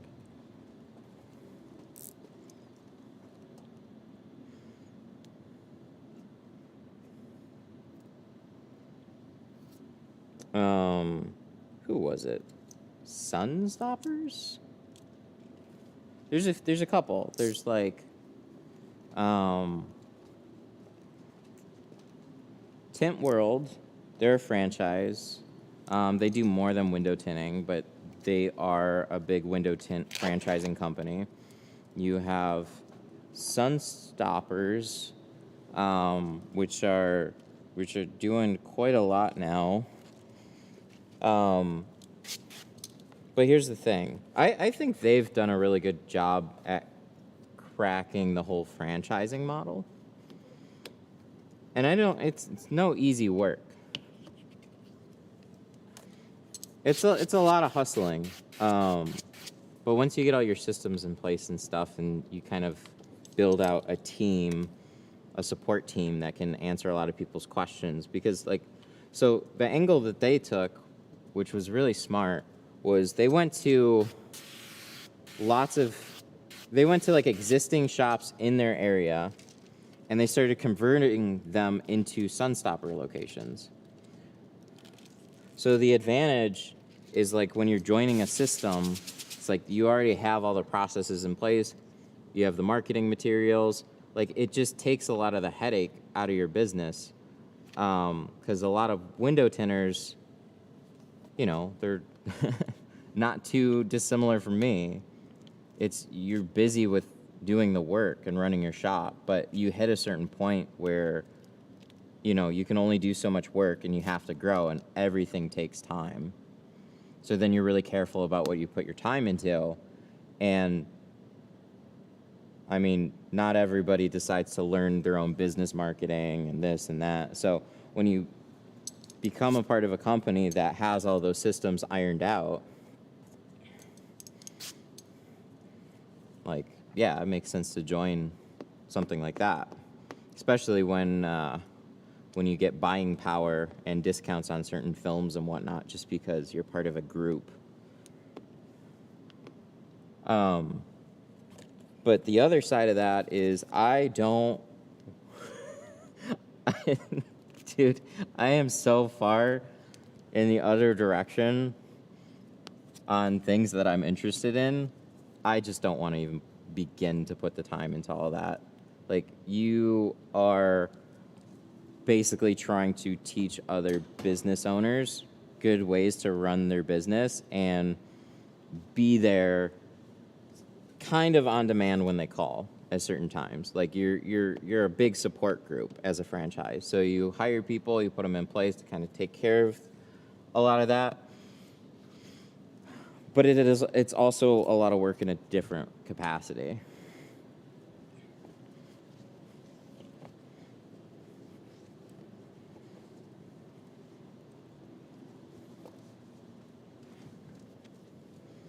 I think the really interesting company to look at right now is I don't know who else is doing this, but I saw a podcast, a Tint podcast with Coolview. I think that's like a super interesting program. So they're doing flat glass franchises, which I think honestly makes a lot more sense than automotive.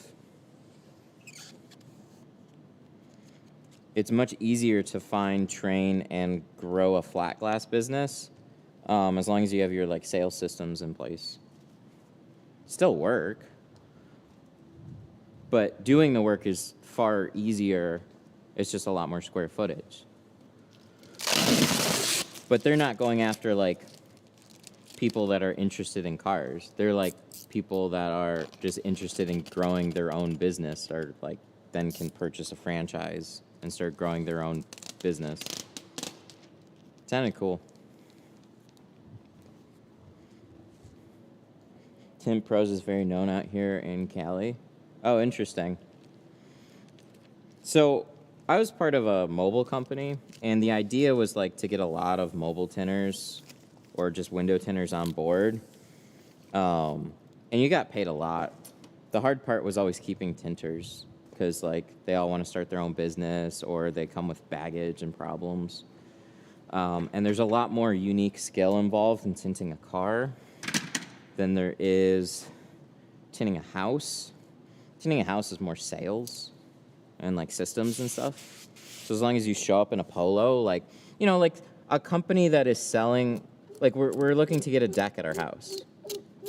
So somebody that comes to bid that job, like we don't have to go anywhere. They're just coming to us, and they hand us a book, and they dress nice, and they talk to us about, you know, the different options that we could do, some rough pricing, when they can schedule it.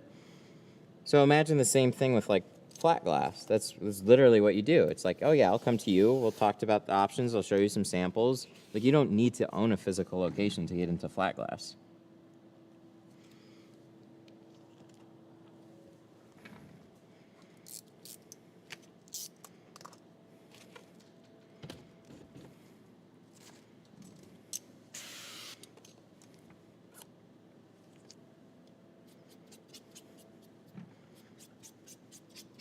So there's just, yeah, there's a lot of cool opportunities to like grow a franchise business and expand into all of that. It's just a different type of business altogether, though. And I have like no interest in doing that right now. My biggest focus is everything I'm doing with the channel. Now TikTok and short form videos, we're like killing it on short form right now.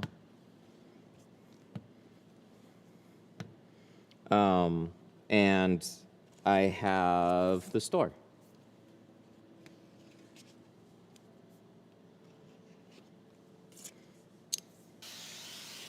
So I'm not exactly sure where I want to go with it all yet, but right now,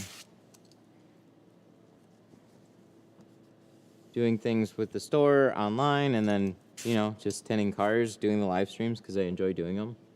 That's like most of the business right now.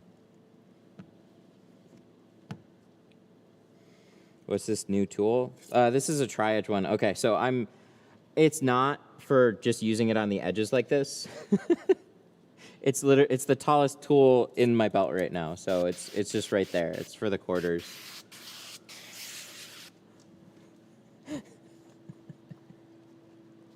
So I'm playing around with it. I've had it for a little while now. I've reserved using it only for the quarter windows though, but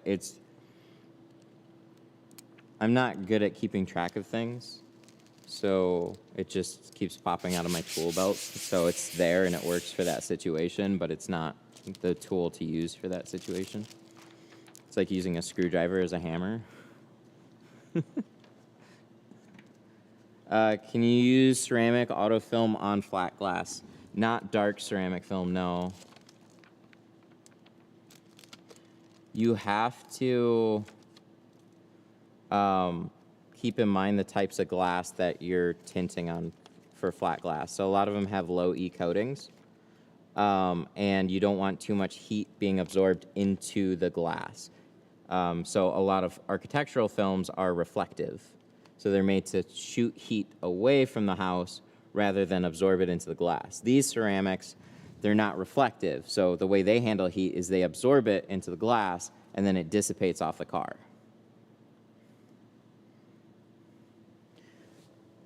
Hello, Tint Studio. How can I help you? Yeah, I'm trying to get an answer. You know how much you guys charge to tint my windows? Yeah, what kind of vehicle? It's a 2019 Dodge Ram 1500. Big more. Nice. So we have a couple of different options. What windows did you need tinted on it? I don't want to do all of it. That's the front window. All the sides and the rear? Yeah. Okay. So we have a couple of different options. Kind of just depends on the film type that you want to go with. We have a dyed, a carbon, and a ceramic film. That truck, all the sides and the rear would start at $290. Mm-hmm. Is that something you guys can do today? No, I could get it in on Monday, though. How long does it take? That truck would probably take 2.5 hours. Okay, so, I'll probably contact you Monday. Then what time you guys open Monday? We open at 10, but everything is scheduled ahead of time, so we'd need a deposit today to schedule it for Monday. All right. Well, what time you guys close it? We close about 3 or 4 o'clock today. All right. Let me give you a little bit, and I'll call you back here. All right, have a good one.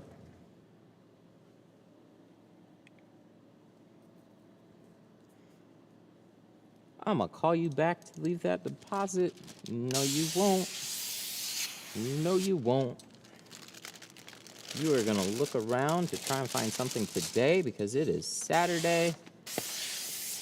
And you got to get that tint today.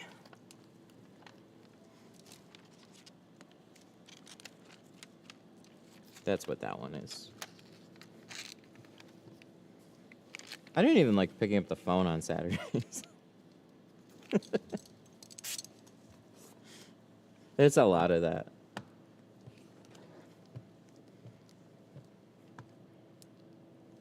I should have a Saturday voicemail.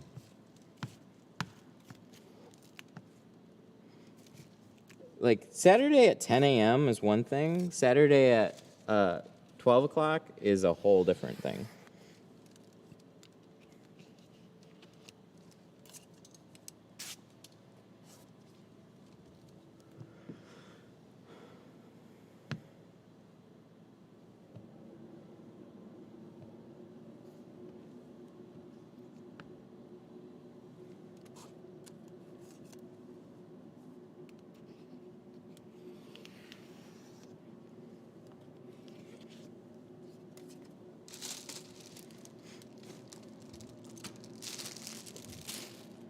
All right, so we got that one. Now I got the quarter to do, and then I will breathe a sigh of relief because I don't have to do any more gasket quarters.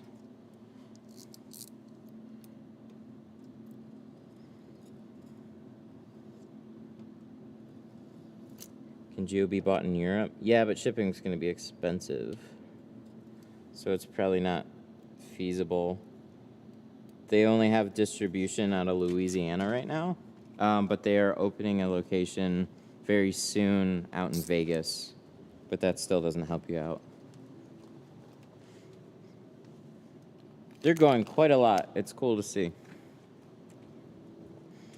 They're going to build a real fun place out in Vegas. That's going to be like their hub.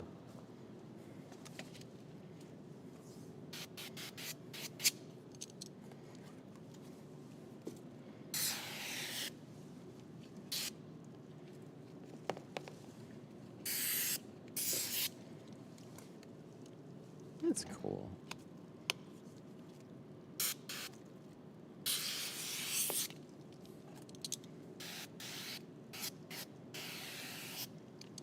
Do you have any alternatives to vinyl tints? What's a vinyl tint?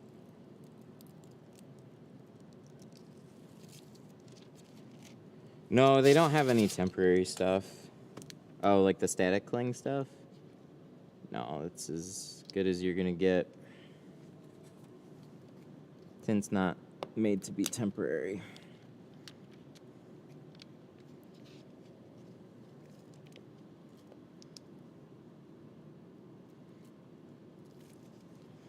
Yeah, unfortunately, tint's not temporary. Nobody wants to go through and tint their, well, it's like hardly any people want to go through and tint their car and then untint it for an inspection and then have to retint it. There's just not a good market for it.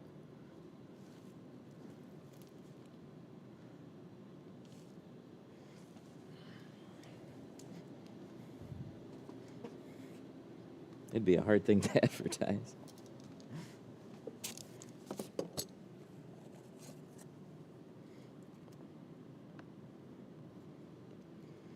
I've heard in New York that they just pay off inspectors.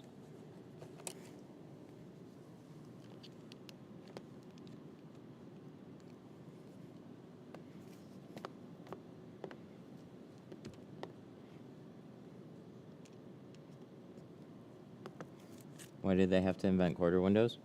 Okay, so I actually heard from an engineer on this.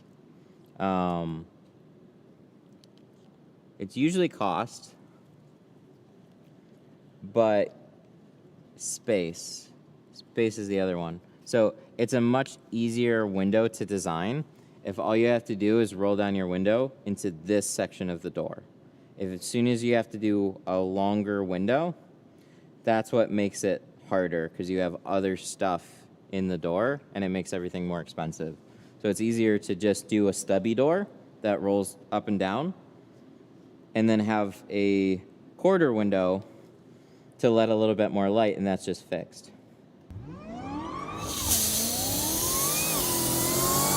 Hey!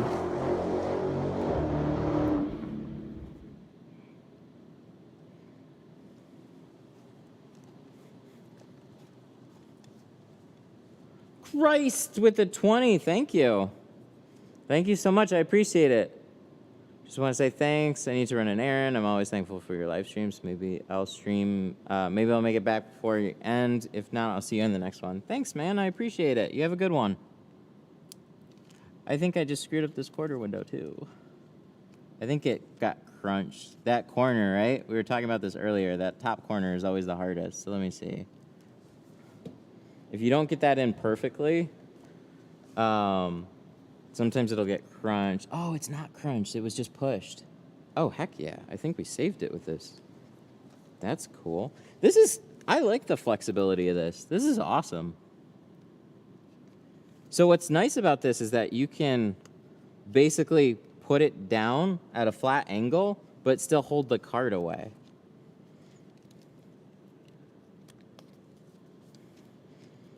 I would say just when you use these, just abuse them a little bit. Like, you don't try and keep it close against the glass. Use that bend to your advantage. Wait, maybe I didn't. Hang on, let me see. Feeding this in the corners is always a challenge. There we go. Yep. Do you shrink these? You could. They're really flat, though. So I did not. Let me check out that corner. There's some water up there. The orange is your favorite? Ooh, that is my least favorite.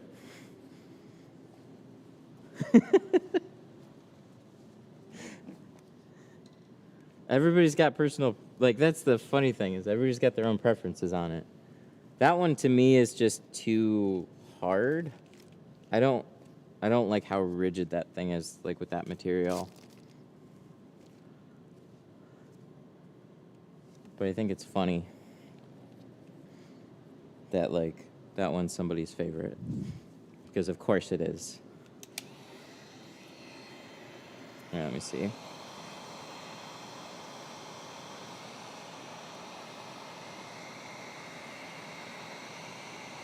we go.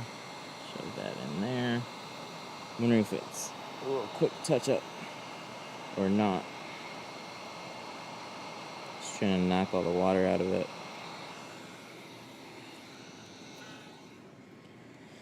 But if I get it too hot...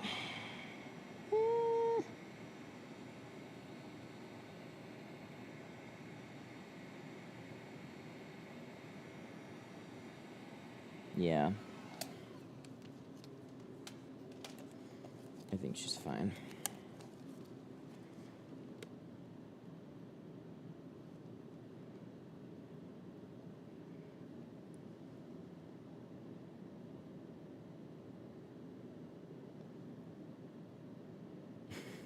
Maybe not. Ugh. Yep. So, like, if you can sweep out front-wise, you can get that to smooth out. The problem is that it butts up against that rubber. So every time you put a little pressure on it, it pushes back on that window. So I think it's, like, pretty good, but it's just a little crunched right there, just a little bit.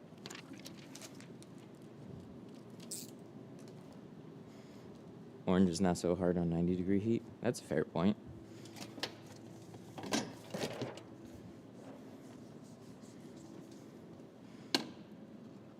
All right, let's cut another 20. That way we get another piece here. But we'll get it. If you throw enough pieces at it, it's impossible to not get it.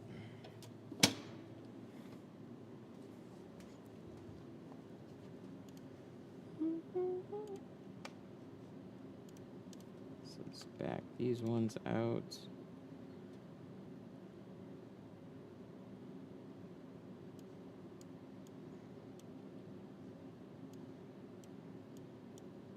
And then we gotta change the size to 16th bigger. Edit template, 16th bigger.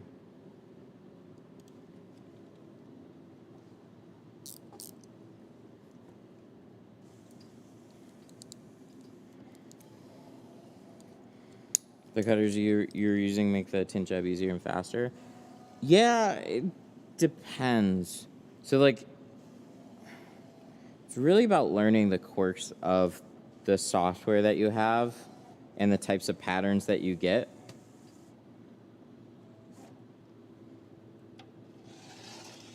So they're, like, what's crazy to me is they're surprisingly accurate on these quarter windows. They work out really well. Albeit we had to modify these, but generally I don't have to. Always the biggest disappointment was door windows. Just the top edges.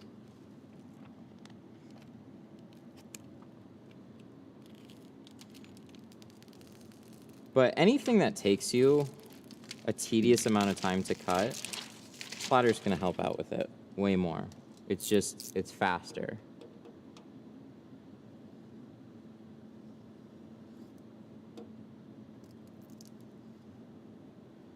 But when you're in a higher production environment, you're not as, like, you're gonna put out clean work, but the little variance in, like, patterns and, like, you can have some techniques to, like, just compensate for it, make your patterns bigger, put them on the window, trim them off. And there's things that you can do.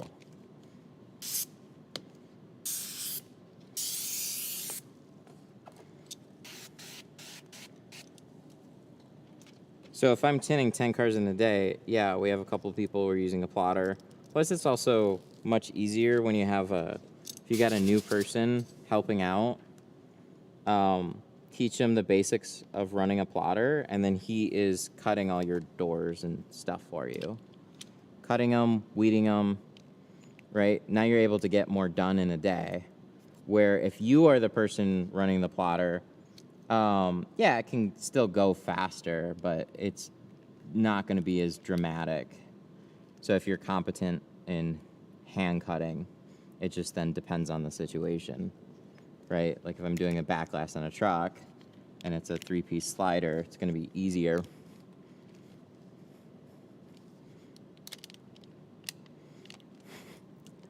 You guys, I can't use anything different. I got another pattern. Fuck these quarters. Oh, I hate them. No more cone tip. Just wait till I use the other side.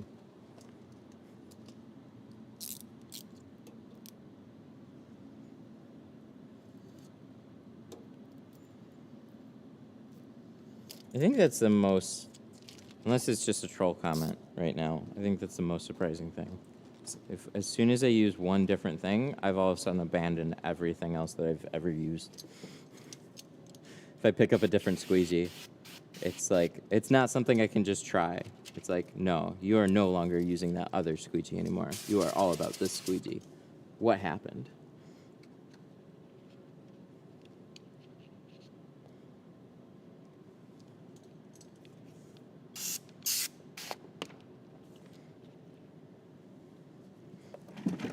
Yeah, both. I've got a tri-edge card. I've got an easy reach. Comparing. No, easy reach. That still has a good amount of flex. It also holds it back pretty nicely too. So you can pull the seal back a little bit more.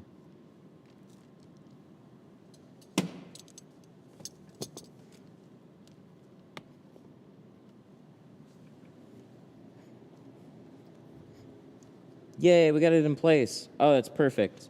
Now as long as we squeegee it out okay without pulling the tint back, we're good. When you get it right, you get it right.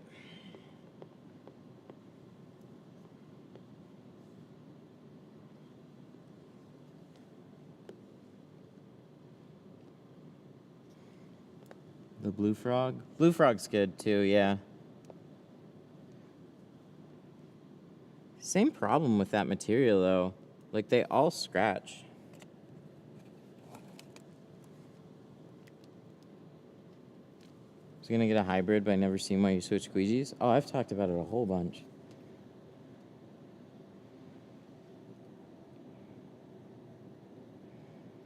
It's a better material.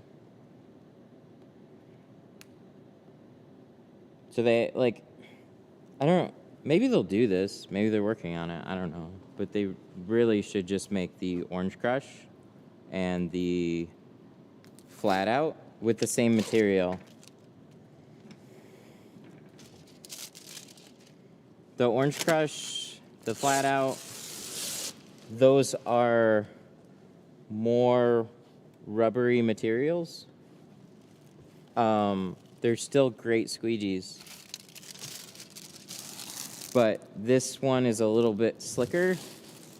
I just like it. I don't know what it is, but I really, really like it. So, regardless of it being blue and orange, it just works way better. Or it's just nicer. I like the material a lot. Hybrid's the way to go. It's an expensive squeegee. You'll still do great. Like, we sell a Blue Max squeegee. It's still a great option.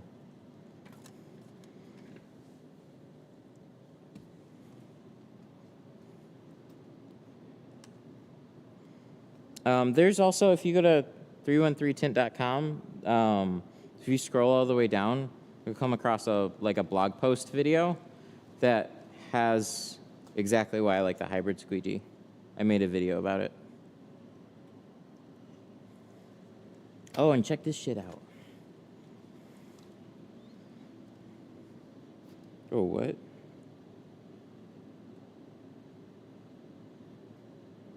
Oh, is that today? Hang on. Oh, I think that's today. Oh, yeah, he was supposed to leave a deposit yesterday, but he left it. That's fine. I figured he was coming anyways. What was I going to look up? Oh, yeah, okay. So if you go to the site, we just added, or I did this yesterday. I added a TikTok video feed. So these are all the stuff that we've been making on TikTok. So they're basically like short snippet videos that help explain everything.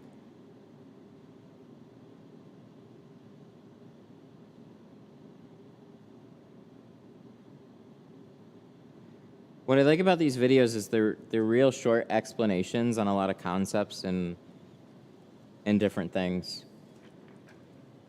So that feed will be up near the top of the site. So if you don't go to the TikTok, you'll still see it. For my business site, I use Wix. For the store, I use Shopify. I would use Shopify for my personal business site, but it's not geared to be that.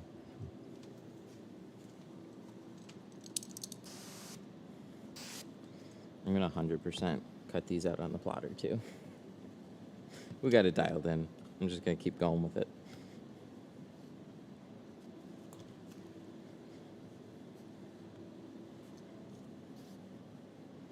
Do you prefer ceramic tint? Oh yeah, for sure. Ceramic is the best. It's just got the best everything.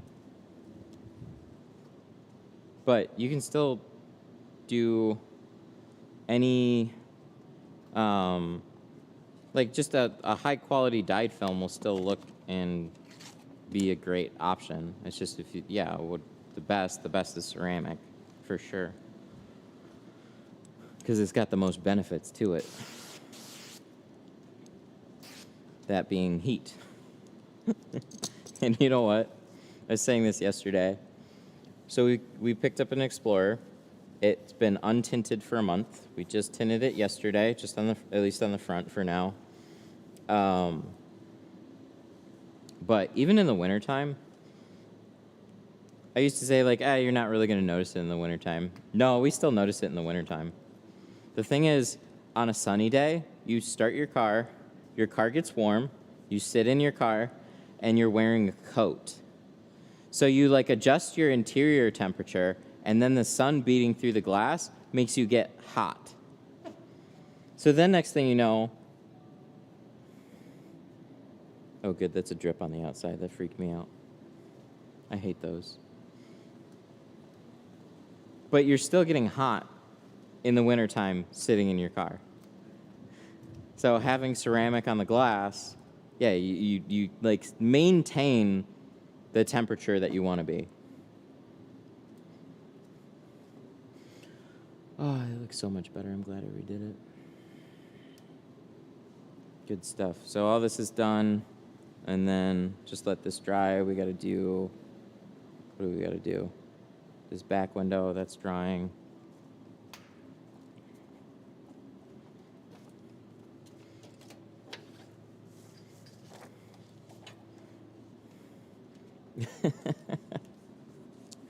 That would be a problem. How much do I have here? Government's trying to ban TikTok again. Yeah, we'll see if that happens. I'm kind of surprised. I figured that it was going to get banned a long time ago, because why wouldn't it? Like, YouTube just built the biggest competitor to it.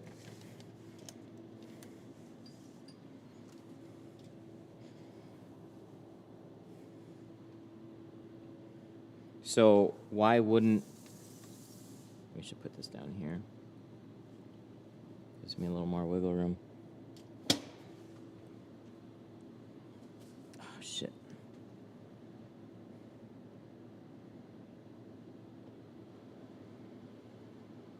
No, it's for like young people. Adults can still use it as long as they want. But anyways, Google owns Android and YouTube, so I'm surprised that they were like, yeah, it's a security risk and we're removing it off of Android now. But they didn't do that yet. I'm kind of surprised. You literally, like, Facebook wants to get rid of it. Google would want to get rid of it. Literally just like destroying your biggest platform competition. So I'm sure there's more to it, but at face value, I'm a little surprised that they're not like, yep, let's get rid of it. Delete.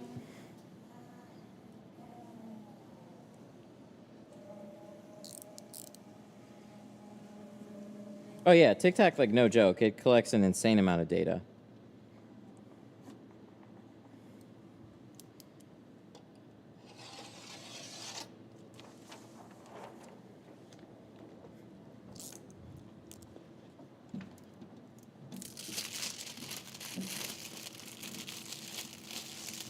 I think if anything, what would happen is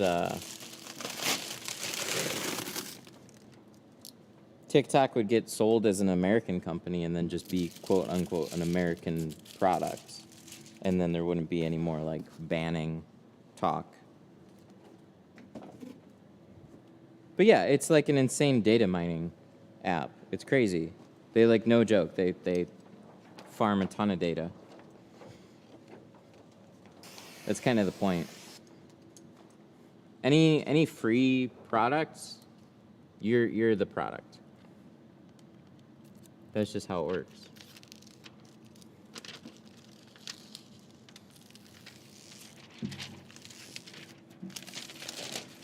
So is Rumble? No, you have YouTube and Facebook still.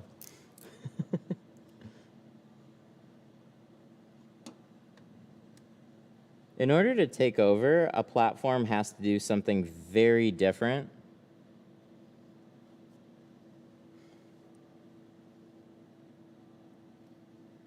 And short form was like a low-hanging fruit, honestly. Because every platform pretty much ignored short form. And then TikTok came around and, like, short form blew back up because, like, there was Vine, and then Vine wasn't making money. But now there's a lot more support and stuff for platforms, so TikTok can very well make a ton of money, and they get a huge amount of traction.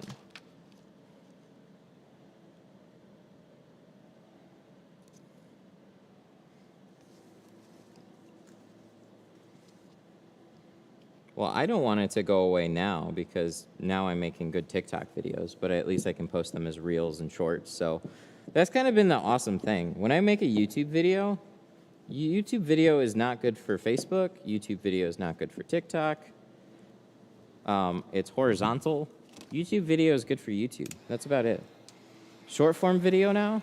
Short form video is good for TikTok. It's good for Reels. It's good for Instagram. It's good for everywhere. Every platform. Including YouTube now.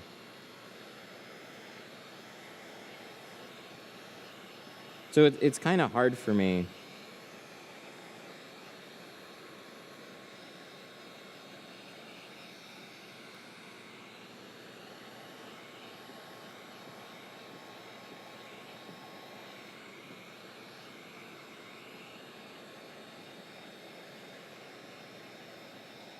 Because I gotta pick and choose, like, what to put time into.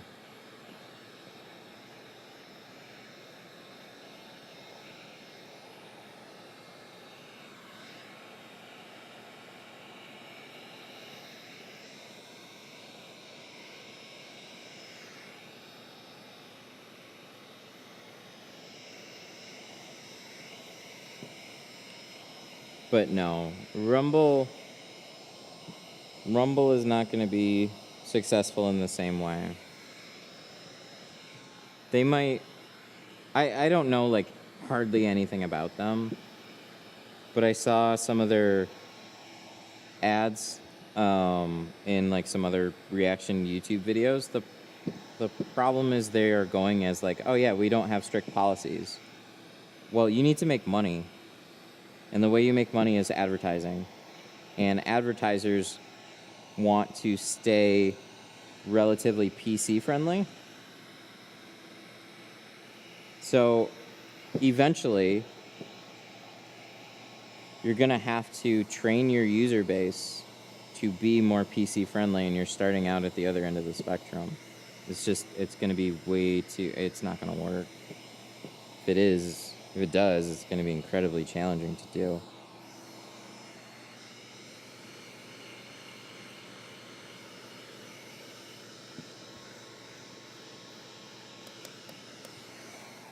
All the platforms, they always have to make money in one way, shape, or form.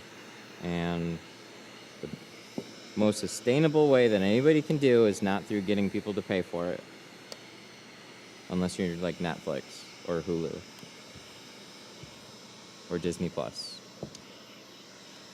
Otherwise, you are free off of advertising. That's how it always works.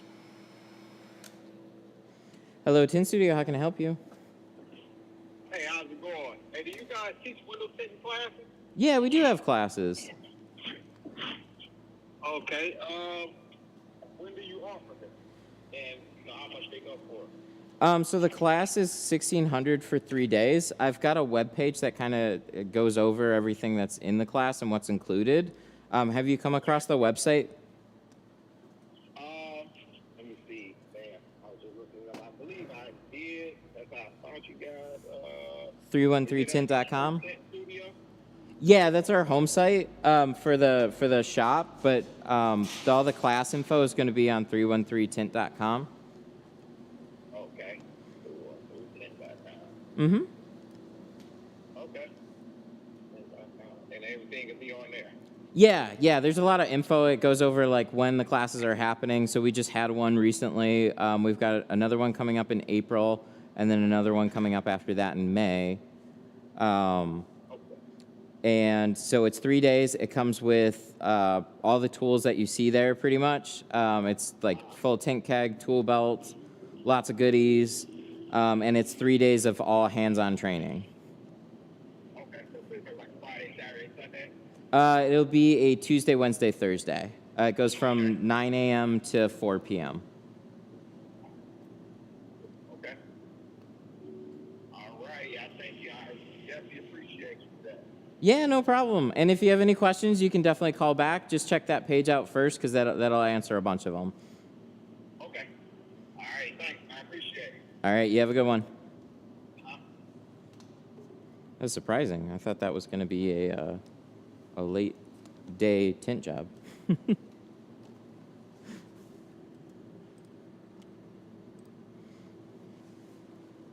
Getting my front screen windshield tinted Thursday. Nice. That's cool.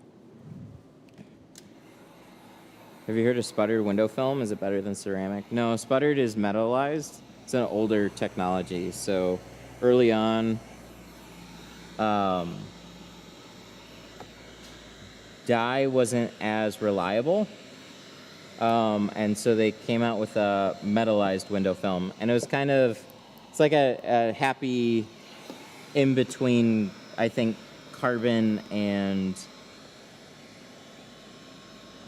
dyed film. So it'll block out some heat, but it's reflective. That's kind of how it works. So it'll reflect some of the heat away from the glass. But at the time, you're putting metal on all your glass, so then it cuts down all your like radio signals. This is like a Faraday cage. So it's kind of it got a real bad name for all of that. And to be honest, I've only installed a little bit of it. I've never lived with it. So nowadays, I don't know if it would be okay. But you have carbon, which doesn't have any signal interference. It's not metal.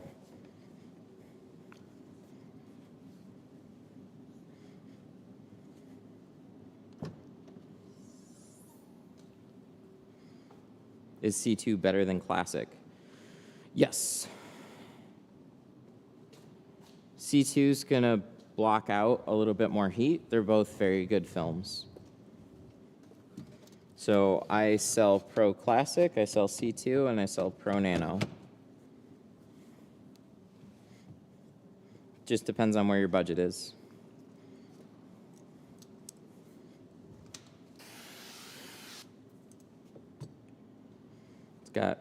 got more features. It's a little better.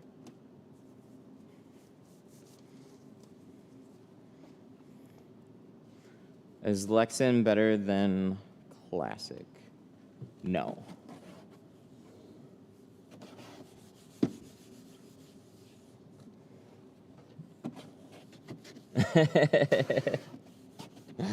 The sales guy in Malaysia is saying it's better than 3M crystalline.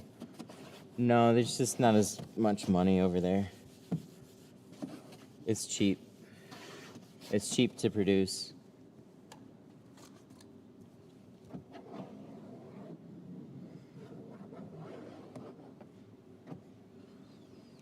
So it does block out a little bit of heat. I'd have to get a metallized film. I'd have to get some and do like an actual comparison between the two, but it's old. It's old tech. Carbon is what everybody is after.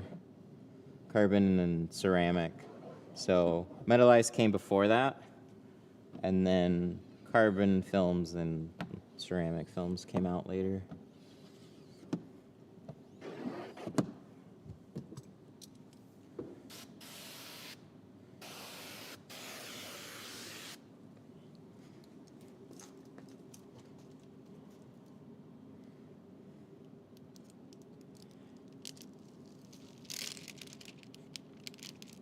No, Lexan just has cheaper materials. So like, but if you get their Pure Max, you'll get a clearer carbon than the lower ones.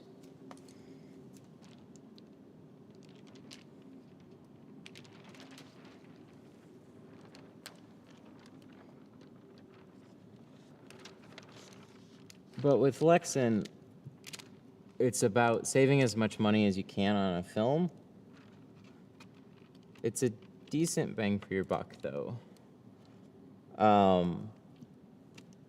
And with the Pure Max, it's definitely clearer.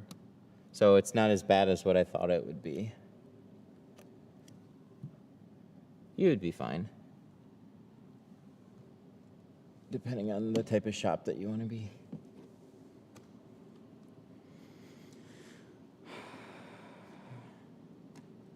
Do I need to heat shrink side windows? Yes, absolutely.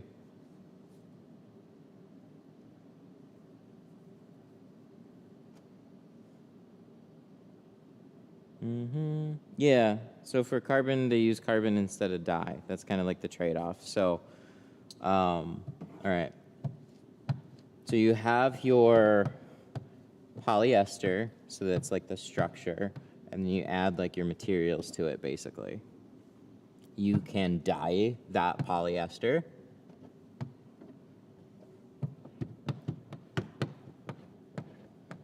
Or you can add carbon to it. So like there's different processes for that. What carbon's gonna do is carbon is gonna darken up the film, and it also has kind of a byproduct of blocking out heat. Like, so it's like a 2-for-1 thing. Ceramic doesn't have a darkness to it.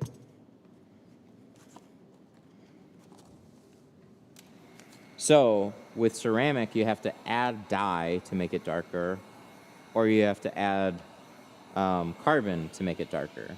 So that's where you see some variance between the two. One is not better than the other. It's just two different processes. So with all of them, you can have good, clear carbon, or you can have nasty, hazy carbon. Same thing with ceramic. You can have good, clear ceramic, or you can have nasty, hazy ceramic. That depends on the quality of materials that they're going to use in the product. The finer, like, so you hear the term nano a lot. Nano carbon, nano ceramic, it just means small particles. It's just marketing. So, but the finer that they make those particles, the clearer the film's going to be.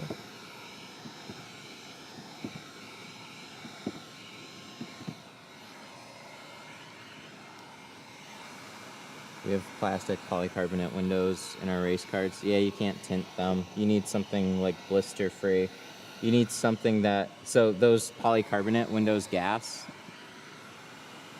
like they off gas. So what'll happen is if you just put a window tint on it, it's gonna bubble. It might look fine for a day or two, but it's unfortunately gonna bubble. Okay.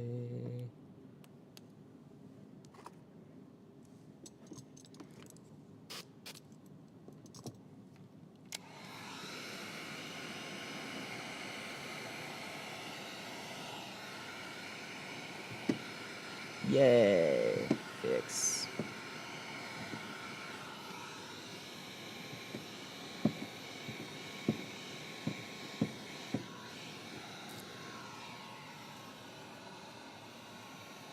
I decided to shrink right up against the spoiler, so it wasn't as perfect as what it could have been. So I'm just doing touch-up on the inside.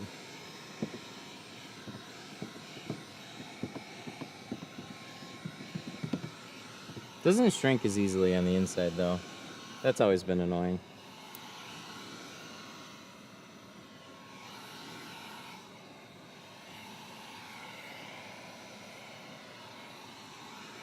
What's better than ceramic? 2 layers of ceramic, which is what Apex is. Super ceramic.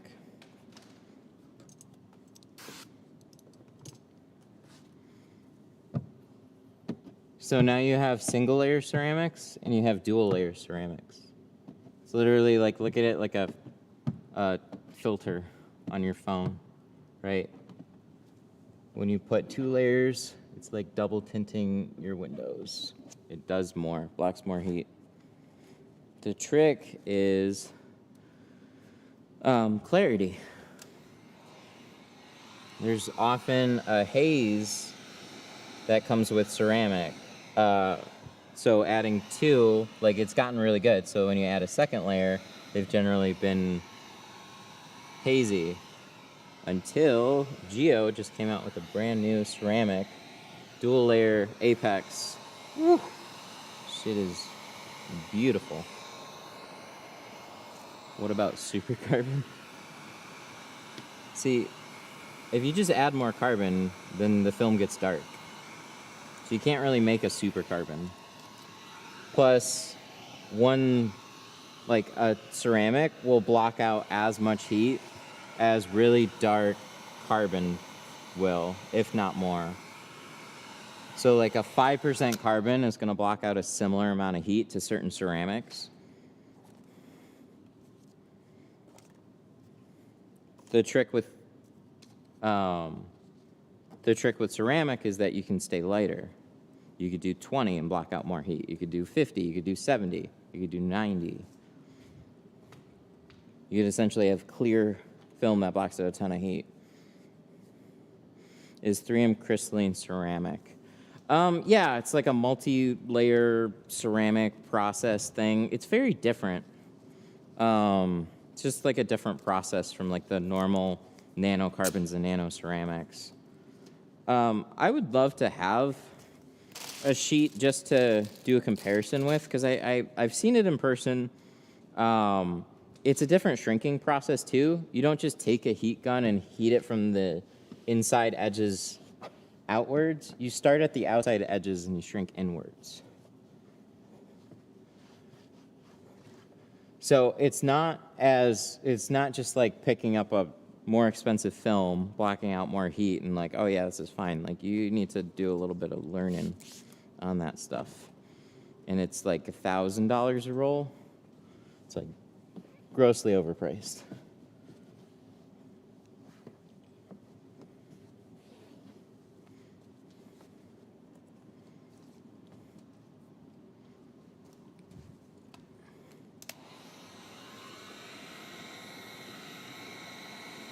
So that's why I'd love to try out another piece and just see, just like put it on my front doors and drive around with it for a little bit and see how it compares.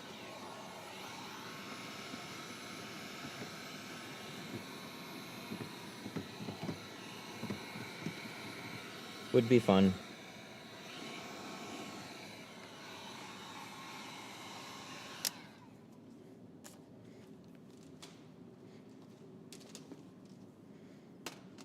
But what nanocarbons and nanoceramics did was they made everything more affordable. So they started to really popularize carbon and ceramic, where before it was really like, it was like a crystalline thing, or it was like a CTX thing. They blocked out some heat, but largely they were very expensive, and not a lot of people knew about them. So as that starts to get commoditized a little bit more, all of a sudden you have a lot more competition, a lot more awareness, and you know, new processes start to come out for making those films, and then prices drop for everybody. So then it just makes it more accessible. It's like air conditioning on a car. They used to only be on very expensive cars. Now they're on every car. It's standard. Sooner or later, everything starts to get like commoditized.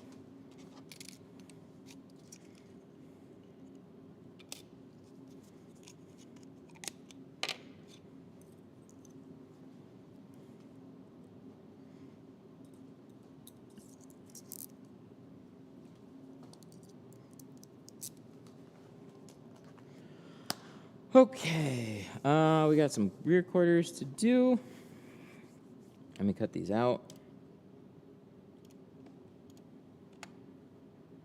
That's these guys right here. Boop, bop. Man, those are little.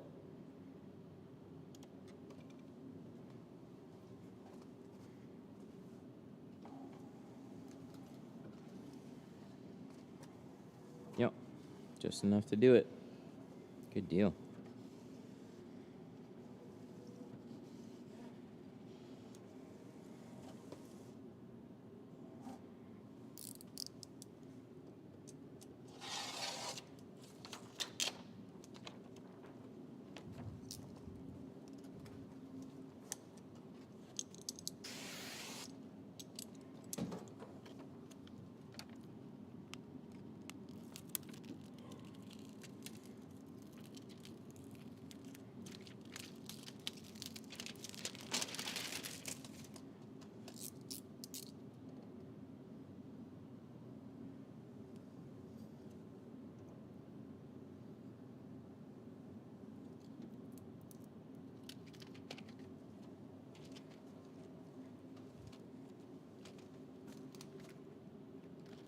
This could be for the other side.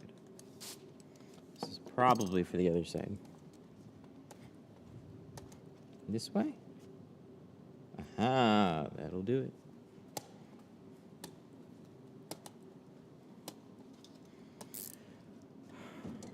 What time is it?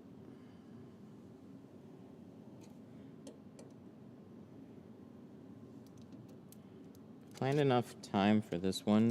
I got a Mountaineer for a full friggin' windshield. There's supposed to be a windshield strip in front doors, but he's like, I kind of want to get a full windshield. It's like, okay, I guess so. It's one. Oh, okay. Yeah, I got time. Probably tell him to come in early then.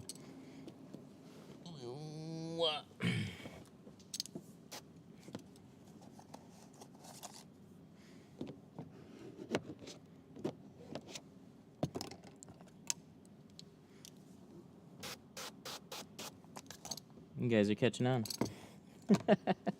You only use the plotter for hatch-style windows and quarters? Mostly, yeah. Oh, no. Damn it.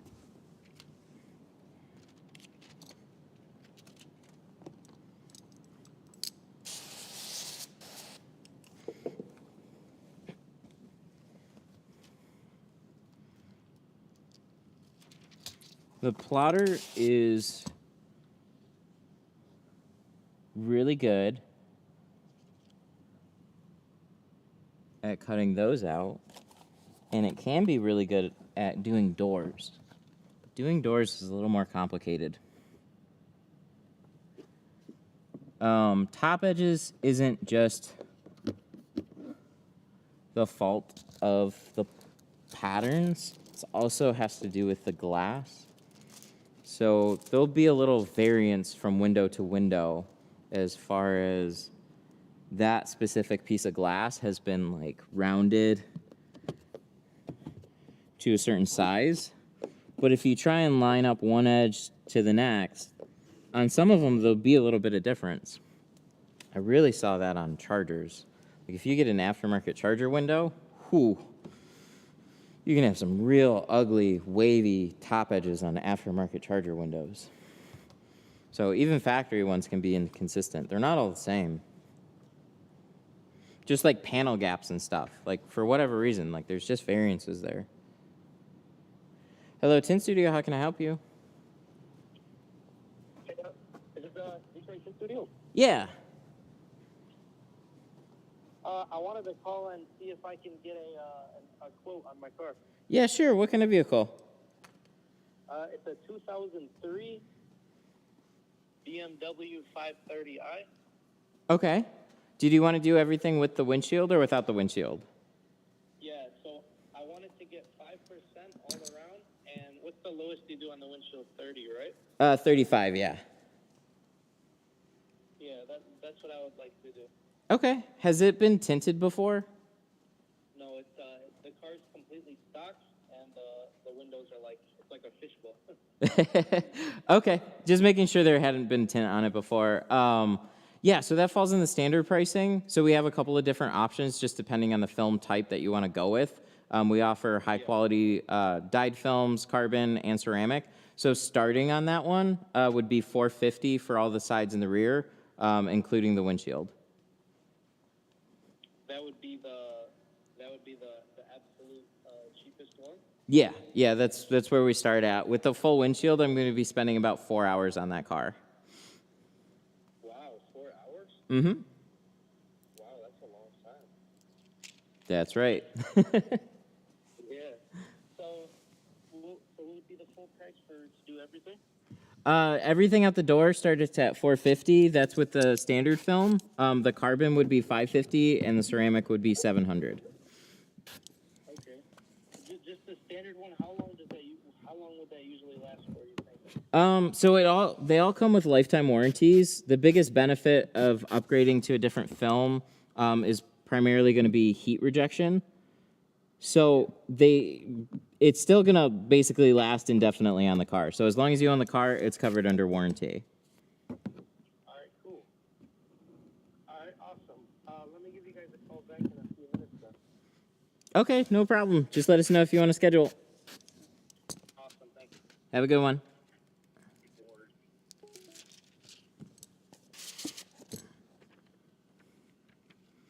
We're too expensive.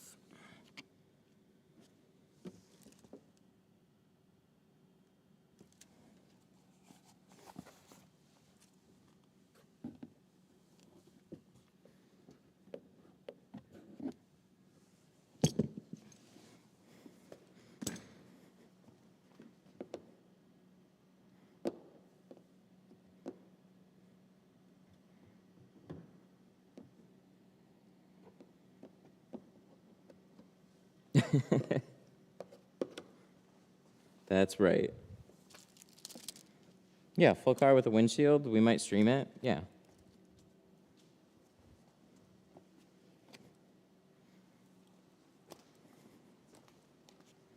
Oh, that's because, like, I'm here. I take longer with cars because I take my sweet-ass time now.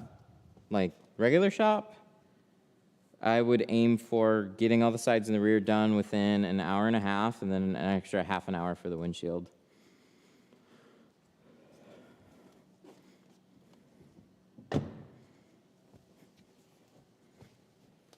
So I would say 2.5 to 3 hours at the most. 4 hours is just, we did video and all that stuff.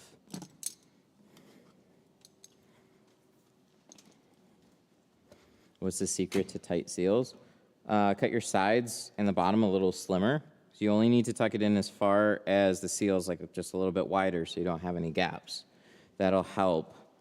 And keep your slip solution a little extra slick so it's easy to slide into those seals. And then make sure that the sides are flat when you're tucking them in. So whenever I'm doing a door, I make sure that the leading edge, so I'll kind of fold up the tint, just keep a little bend at the bottom, and I'll slide it into the seal, but the entire side edge here that's going into the seal is flat.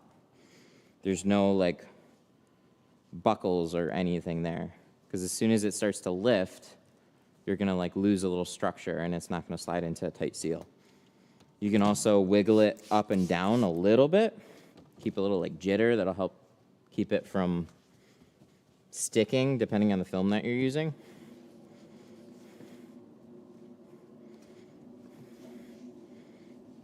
But yeah, most of my tinting career, Audi's had tight seals, and I generally do not, like, I don't have to remove the panels. They're not super fun to tint. They take longer because they're tighter, but I don't remove the panels on them.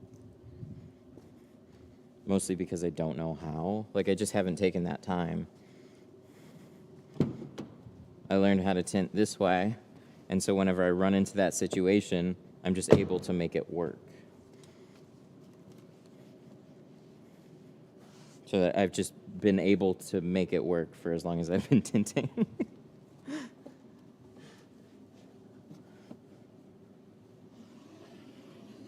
that's how you get better.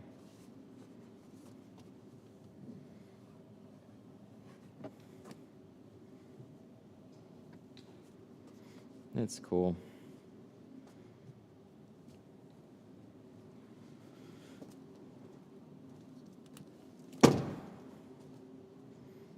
For what am I saying? Oh boy.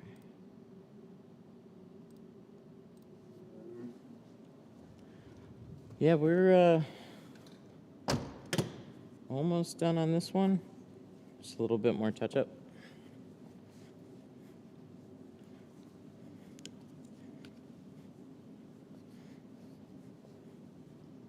That was cool. Yep, I got a little bit of moisture to push out the top. It's hard to see up there.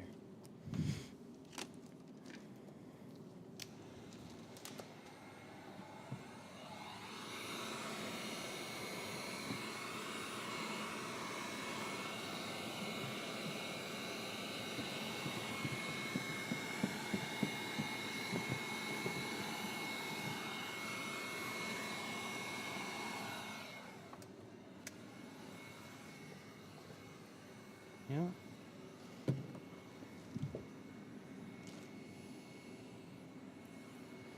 Just one little bit. What can we use?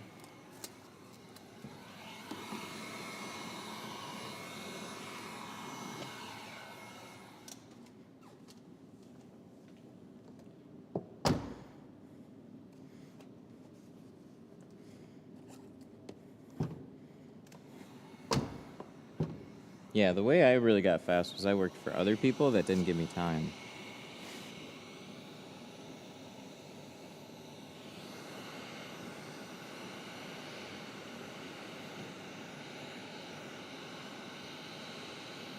But you also let more things go that way too, up to a certain point. But when I've got a lot of extra things.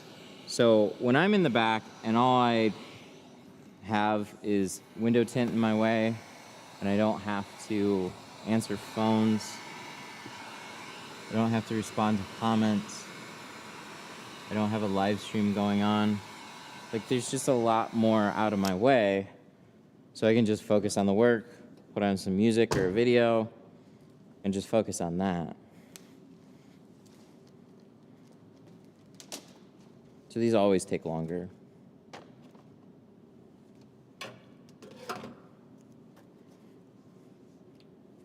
It would be smart to have somebody take care of those extra things. But it's still at that point where the most immediate thing that I needed taken care of was all the shipping and the store stuff. So that left everything else free for me to take care of. But at this point, coming into summertime, I'm really going to have to probably find somebody.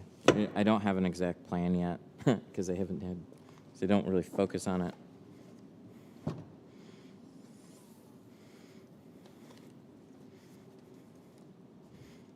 That's kind of what happened with Jack in the store. That was what was so nice about it. It was like, I don't have an exact plan. It's not incredibly busy. And then he started working here, and we kind of like grew into it. So I feel like the same thing would happen. I just need a clear cut. I need to sit down and actually write down a list of something that somebody is going to things somebody else is going to take care of, and then not have to focus on those things. Sweet. It looks good. I like this. I like the 35 over the factory. Made it darker, but it's not like limo. Yeah, that's a good choice. And look at that. 20 on the front, 35 over the factory on the back. It's not as dramatic of a change. Looks good. Looks really good.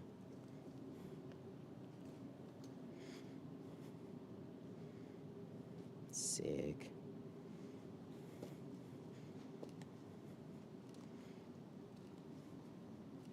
Probably looks darker on camera. Nice. All right. What time is it? I'm gonna make a coffee and then sit down. Fuck this headset though. Oh my god.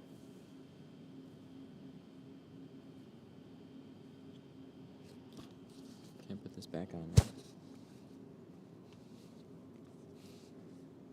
In my city, it's $170 for front, side, back windows, and a sedan. That's pretty cheap.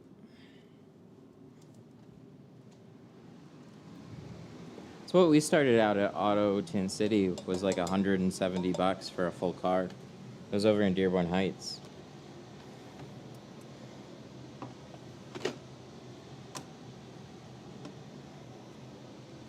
I don't know what their starting price is, but they sell a lot of ceramic. They have a really good sales guy now who has helped boost all their numbers and stuff.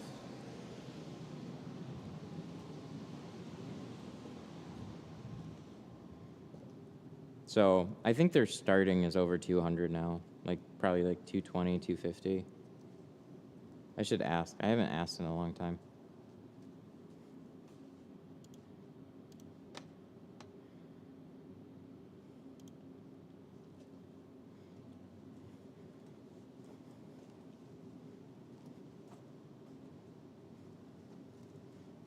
I think full cars should be at least 240 to 250. Yeah. Yeah, I agree with that. My only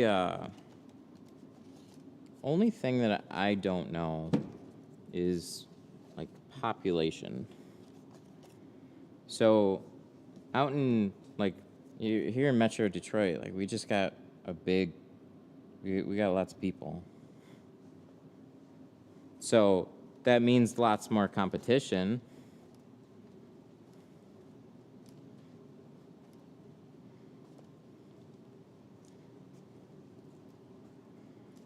I'm debating on switching to mobile and getting rid of my shop. How much is your shop? A month. And what are your hours?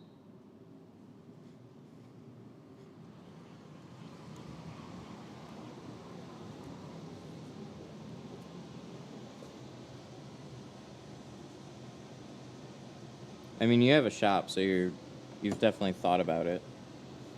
So you know a lot more of the costs, but I always wonder, like, since you have one, sometimes you can do both.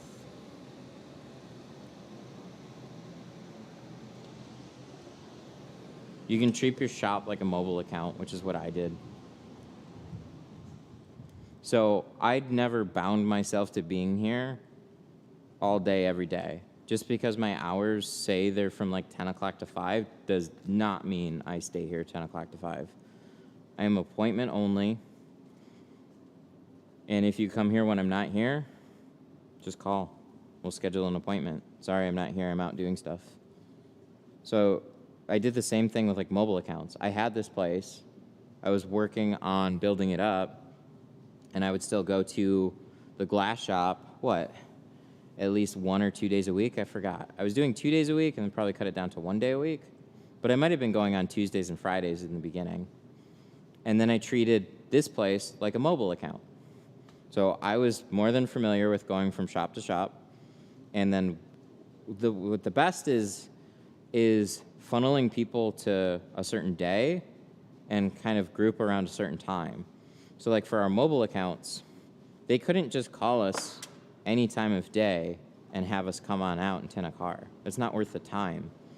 So you have them take all the appointments that they have on the books, move them to a Monday or a Tuesday. Like you set days for them. So they would either have like an early day in the week and a later day in the week, or they would only have 1 day of the week because they weren't a very busy account. So the best accounts would sometimes have 2 or 3 days a week, and they would have like Monday and Friday, like a nice, Mondays are generally busy and Fridays are generally busy. Middle of the week kind of tapers off. So what they would do, schedule all the appointments, like, hey, can I come in on Tuesday? Oh, sorry, we only have a tinter here on Monday, or we're all booked up. We could do Monday. So you're not going to get every appointment, but what you do is you take all that traffic, you try and push them to a couple of days, and that way it frees up your time to do other stuff.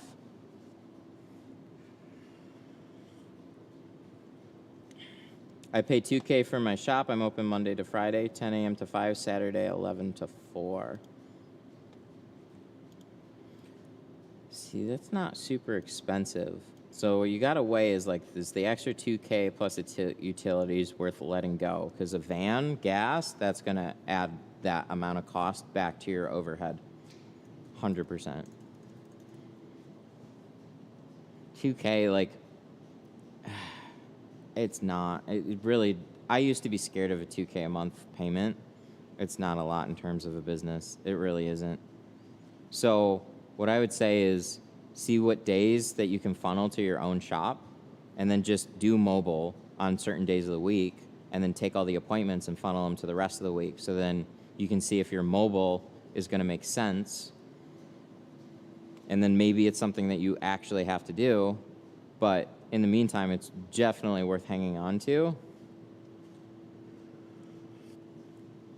I don't think 2K is enough worth letting go of a shop. I think there's too much opportunity in a shop, but you can just tweak things so you don't have to be there all the time. I think what really hangs people up is, and I thought for the longest time, which is why I didn't want to shop, was when I open a shop, I don't want to have to stay here from 10 o'clock to 5 in the afternoon and wait for somebody to walk in the door. But in my head, that's what shops do. But then I out of my home garage, I was appointment only. So when I opened up this place after doing all the mobile accounts, I'm like, oh, wait, I don't have to be there all the time. Nobody hardly ever walks in here anyways. I'm around back. If you have an appointment, cool. If not, schedule an appointment. So I think there's like, it was a really good way of like, oh my God, I'm opening up a shop. Like, oh my God, I'm opening up a shop. Am I going to be able to make that monthly payment? Like I was definitely nervous about it. But on the other hand, it's like, okay, well, I'm still making money at my other account. I had 2 accounts at the time. And then COVID happened and kind of changed things up. But I had 2 accounts at the time. And then, so I treated my home garage like another account. So when I had appointments for it, cool. That's what I was doing I would schedule it for, I had certain days that I was available to do it. And then as that got busier, then I take away a day from one of my mobile accounts. Sorry, I'm going to focus on my own business before I focus on yours. My lease ends in September. My lease ends in September, so I'm going to try and focus on mobile this summer and see how it goes. I also have a home garage I can still use, like what I did. That's helpful. At least you got a home garage to do that. I'm really jealous of home garage tint.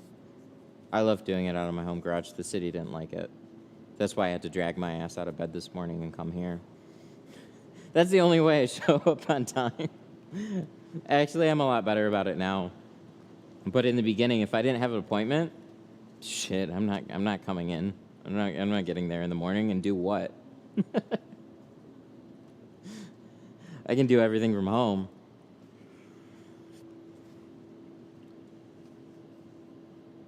I'm gonna go to your shop and do a walk-in. You're welcome to stop on by. I am not gonna tint your car. Not without an appointment. It's kind of crazy. It's so, as your business grows, doing walk-in appointments or doing walk-in jobs, like that's fine. There's no, yeah, you called on the phone, hey, I can be there in half an hour, no problem. The problem for me was when you open up a shop and you're new, you just have a lot of people that are looking around a bunch of places. So like you are not their first phone call. You just might be the most convenient option. So you might tell somebody to come down in a half hour and then they're like, oh yeah, I'll be there. And then they just don't show up. So I had other stuff to do. So rather than trying to schedule without a deposit and let them take up literally like 2 or 3 hours of a schedule and then not show up. And then I'm trying to, oh wait, hang on, let me switch gears.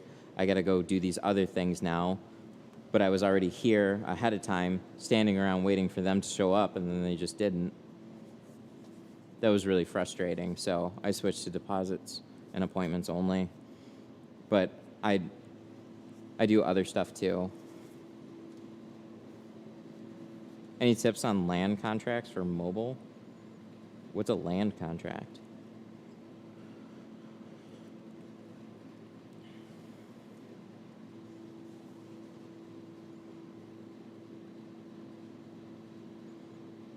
What do you think of sputtered window film that's using titanium? And they said it wouldn't have any signal interference. It sounds like magic.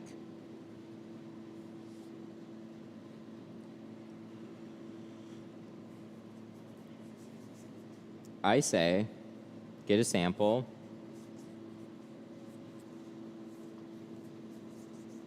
I say get a sample, put it on your car, sit in the car, and see it. But any sputtered tech that I've ever heard of is outdated tech. It's just to make it sound fancy. I can almost guarantee it. There's no big company, like all the big companies are American window film companies. Any of their tech is all carbon, ceramic, and whatnot. Sputtered is old. So if it's cheaper and titanium and magical sounding, it's too good to be true. It's just sputtered. What it probably is titanium nitrate is probably what it is.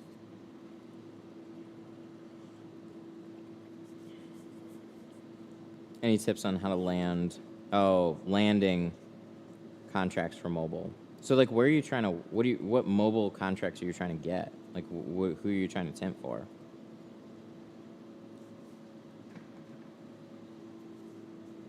Because like, I think everybody's interpretation of mobile is different. It's networking. It's bumping shoulders. It's talking to people and saying you're available. Let's do something. So I had a fleet. I worked for a company that had a fleet account with police stations. So any police car that got window tint, we would do a bunch of them at a time. Or they had what are called DNR trucks. So the like wildlife police, we would do the rear doors on those. We did 40 rear doors in one day. We just plotter cut them all. Just have somebody pulling the vehicles in and out, and it was like 20 minutes per door set, like super quick. Just in and out, scrape, slap it on, clean it up, ship it out. It's good. That kind of stuff is just talking to like whoever is in charge of making those decisions. So like bumping shoulders with those people, calling and saying like, hey, you're a window tint company. Do you need any work done? Following up with them. I don't know, asking questions.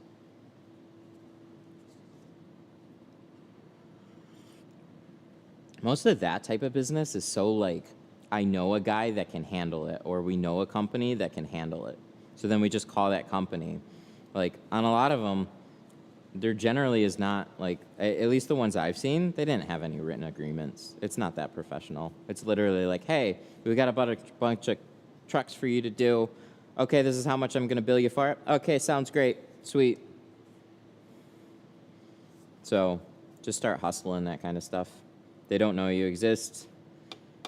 And maybe you're the guy that they call, but often you got to do all the hustling to make yourself do whatever it takes to get on their radar. So call, email, talk to them. But like how do I tint for a dealership? Tinting for a dealership is as easy as literally walking in and saying, hey, I do window tint. Do you have a window tint program? And they're like, I don't know. Let me check with the sales manager. And then you go, hey, cool, can I talk to the sales manager? And they're like, yeah, I'm doing other stuff. So then you go, maybe you schedule an appointment with the sales manager, or he's there, so you talk to him, and you're like, hey, I'm a window tinter. I do window tint. Do you have a window tint program going on? Are you interested in setting one up? That's like one of the best ways to get that business started. And it's not like, oh yeah, we're going to sit down and write out a contract and stuff. It's like, what are you going to charge us? This is where we want our pricing to be. And then you just set things up. Like dealerships and all these places, like they're so chaotic. They're not that well organized. They're just like people that are doing their jobs. There's not a lot of structures to some of these places. And then it's like net 30, net 60 on payouts. So sometimes you don't get paid for a month after you do the work at those places. What's a good tint plotter for a garage setup shop? This. Workhorse 1, Workhorse 2. The biggest difference between the Workhorse 2 and the Workhorse 1 is the Workhorse 2 looks better. It's got this cut groove up a little higher. And yeah, so if we walk over to the Workhorse 1, which is over here,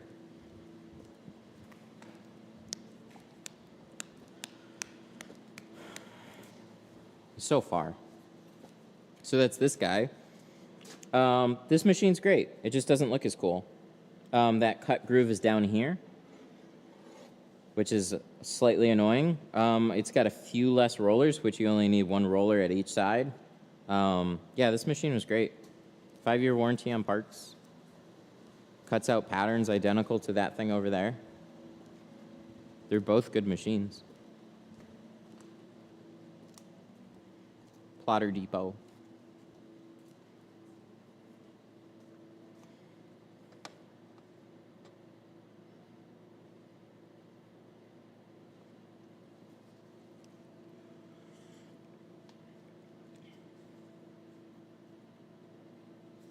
First time joining the live, what's good? What's up, man? How about cutting program? Plotter software. There you go. Plotter Depot, you can try Film Cut for 30 days free. That's this software, that's what we used. Plotter software is like a stupid big rabbit hole of upset frustration. There's no perfect plotter software out there. This is going to be the cheapest one out there. This is $100 a month. Up from there, most softwares are like $150 a month. And then another one that I would actually recommend is all the way at $250 a month. So if you were saving money, to use this computer cut at $250 a month, I think is probably well worth it. Let's see, you'll come across like Core and Expel. Those, as far as I know Expel is locked down to dealers. Core should be like 100% locked down to their dealers at this point. They just raised prices too. Core is owned by like Lumar. Expel owns DAP. Where can I get Glassade from Malaysia? You'd have to order it. Sun Distributing.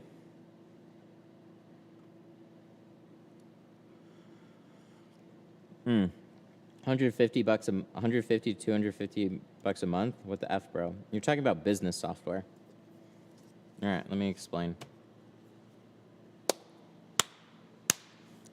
This is a time saver. That's what its goal is. If it saves you even one car a month, the software just paid for itself. If you charge $450 and that you're doing all ceramic, like when you're talking about higher production, which is what these machines are built for, they're made to save you time. So whenever you're saving time on cutting and you're getting more cars out, 150, 100, 250, that price does not matter to me. I would pay $500 a month for good patterns. If I could 100% always rely on the patterns, I do not care what software costs. I would pay at least $500 a month if I could have good patterns. So this is the setup. So you have one car here, you have one car here, car pulls in. First car of the day, I'm sipping on coffee, have somebody else clean the glass, go over, cut out the patterns, weed them, bring them over to the car. I come over, shrink, and I'm installing. Car number 2 gets pulled into here as I'm installing this one. So whoever my helper was pulls in the car here next to me. They start cleaning the glass, go to the plotter, cut out the patterns, bring it over here. By the time I'm done installing here, this car should be all set up, ready to go, and I just hop over here. And then you're just back and forth all day long. That plotter just saved you a ton of time.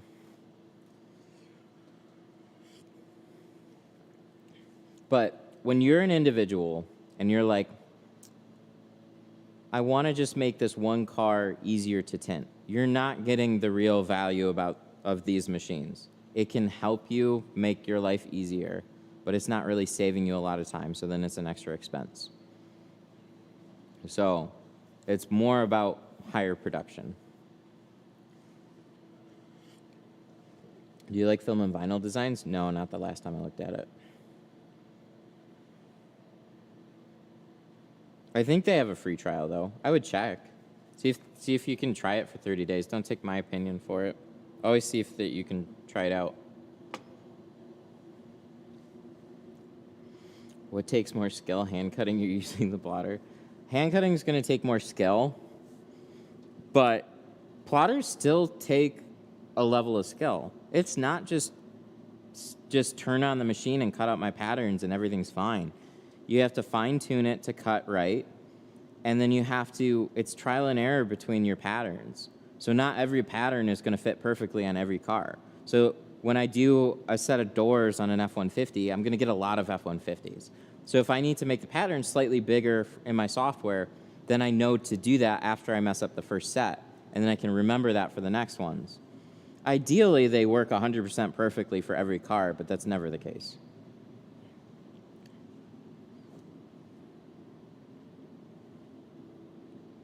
I like hand-cut software. It's always accurate. Yeah, I know. Obviously, that's what I like, too.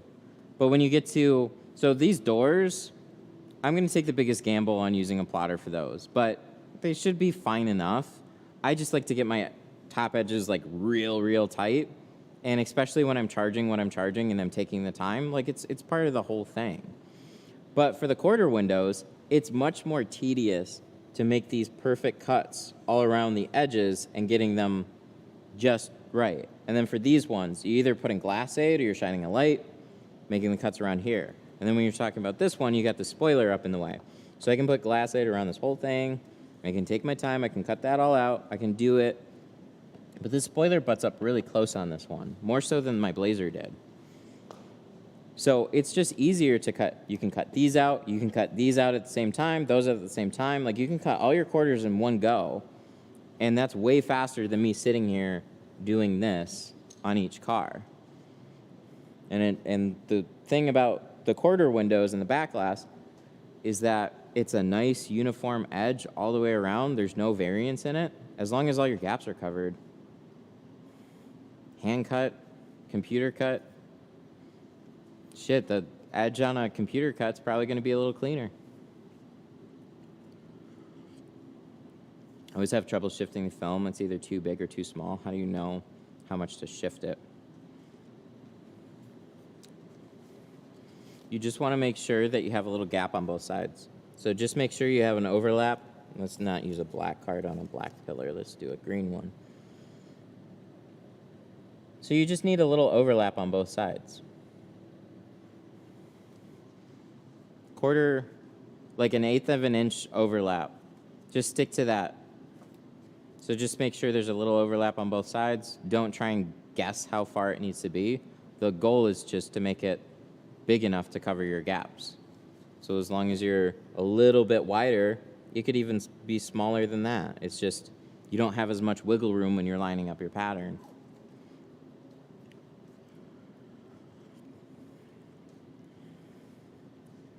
I'd give you that. I'd use a plotter for quarters and annoying rear glass. Mm-hmm. Yep. Trucks. Makes trucks so much faster.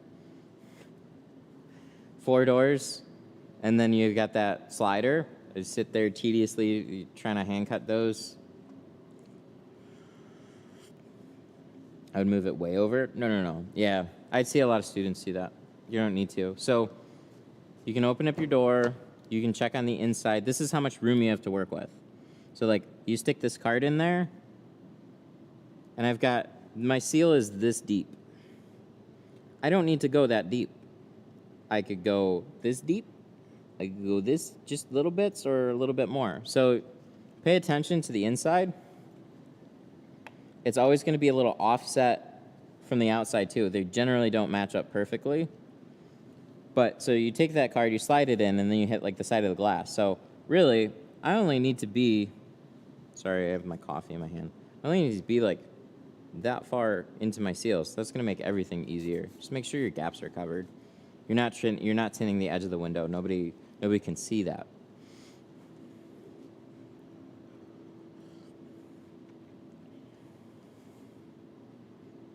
But my biggest problem with the plotter is I don't use it consistently enough. So when you really rely on it, hopping back and forth between using that with lots of cars that you're pulling in and out, you're going to get a lot more familiar with that machine, and you're going to be able to tint faster.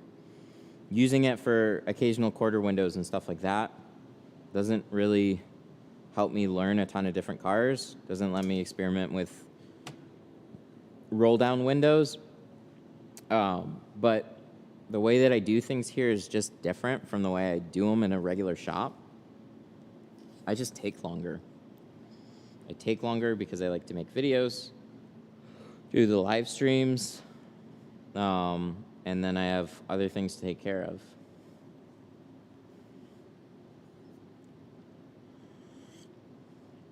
What time is it? I got this other one coming in at 2:30, so I got a little bit of time.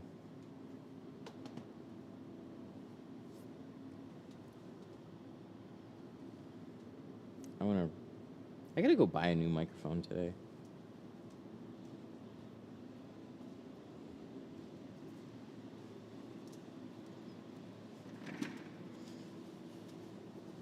Canon. There we go. Ugh.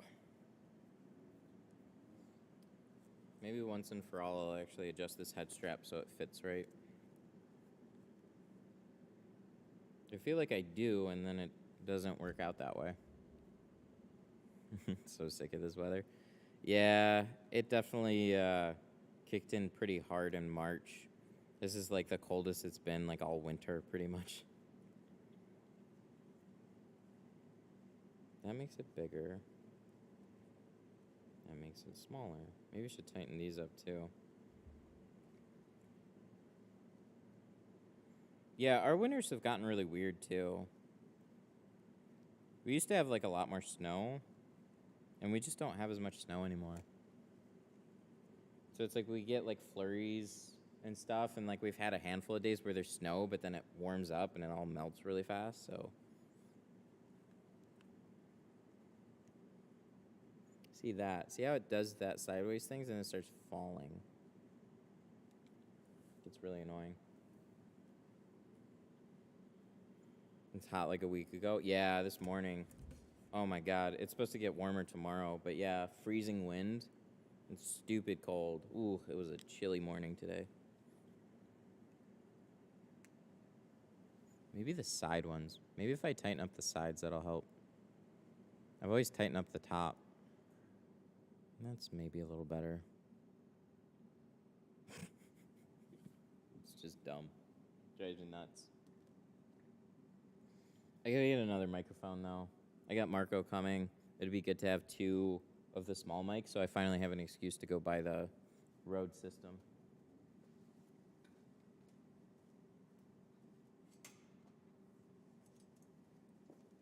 But that's what we've been using for...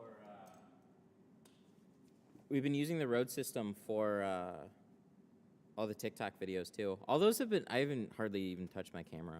All those videos have been shot on a phone, which is just, like, crazy. Nice. Not.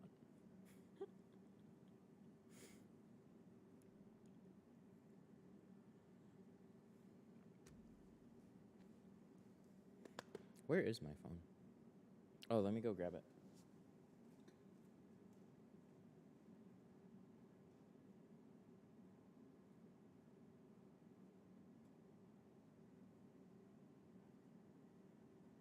Hello, Tint Studio. How can I help you? Hi, I was wondering how much you guys charge on auto window.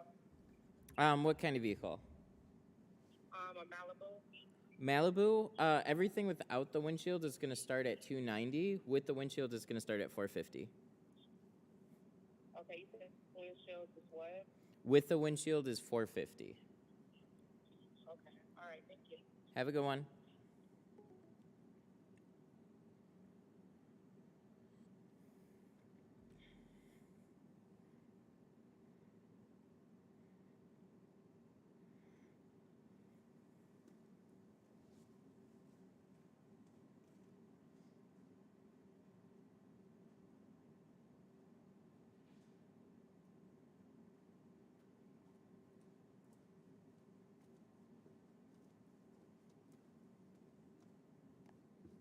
This. So this is, I just ordered one last night, actually. So there's an adapter that's going to combine these cables together to hook it up to, if you have a Lightning or USB-C, this connector is like, so iPhone's Lightning. So you put a Lightning, that goes to a 3.5 millimeter. And do you like my phone case? It's pretty great. Then you go to a headphone splitter. So it goes from the 3.5 to a headphone and microphone connector. And then you plug the Rode microphone adapter into that, and then you plug this into your Rode. You can buy an adapter that goes from Lightning to a splitter that is just microphone, headphone. But this cable here, this only has 2. The 2 rings, not the 3. So this is just for microphones, where most connectors, like, so if I were to plug the earpods into this, it would have the microphone and the headphones all together.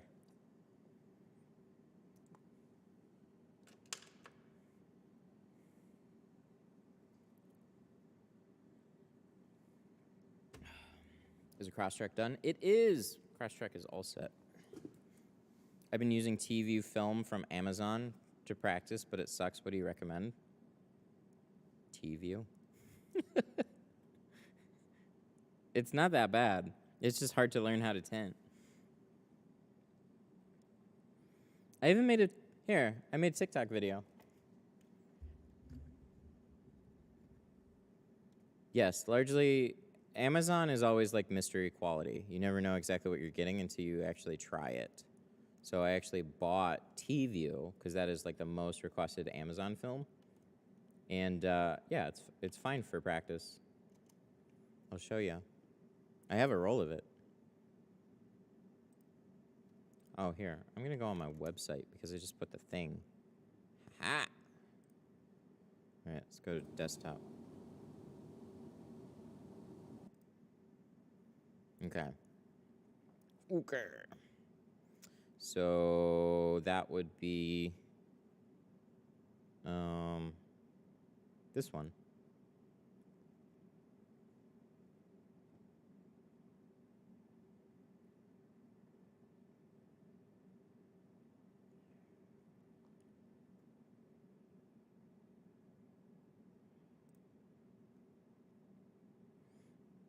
No, Geo sends out a lot of film for the classes. But this is T-View. It feels like a similar thickness, so it says 1 mil. But like the listing says 1 mil, but it actually feels more similar to 1.5 mil. It doesn't feel super thin. So it's really good for practice. It's not gonna be as smooth for shrinking, but you can still, like, you can mess up GeoShield real easy too. It's just a smoother shrinking film. But T-View, yeah, for 90 bucks a roll, it's great for practice.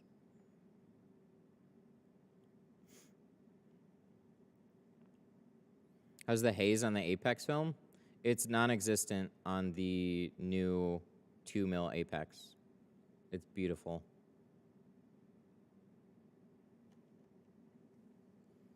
They're switching over the entire lineup from being 1.5 to 2 mil, and it is like non-existent. It's so good. MK Brothers? I kind of forget. I made a video with MK Brothers though. It wasn't as good. TV was better, at least for practice. So these are, the thing is, there's way more cheap carbon films now because it's not expensive to produce a cheap carbon film. A lot of the money is in just the polyester costs and everything. So a cheap dyed film is always going to shrink better than a cheap carbon film. The thing is, most people don't realize that because they haven't seen carbon when it first came out. Carbon used to be notoriously like not very user-friendly. It was rubbery, it was slow to shrink, it was not very consistent. But if you were used to shrinking, you just took longer and you could get used to it and it was fine. But there's so many people that are just getting into window film and they're buying a cheap carbon film because, oh, it's carbon, it's better than dyed. But there's trade-offs there. It's not as clear and it's not as user-friendly. But no matter what, tinting is tough to learn. That's what makes it cost money. If everybody could just do it, then we wouldn't make the money that we make. Everybody can do it, but most people don't have the patience to learn. When I tint the front windshields, I tend to burn the film towards the top whenever I shrink. Those are really big fingers. Any tips? Yeah, you need to spread out the fingers. So when you're getting towards the top, you want to literally like pull the edge.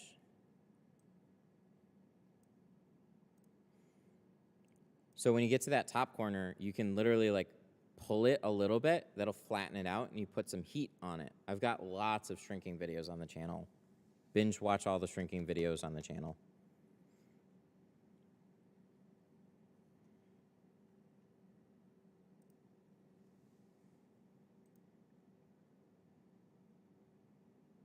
It's been like 4 months and I still can't get a perfect window. As far as just shrinking it, what window are you trying to tint?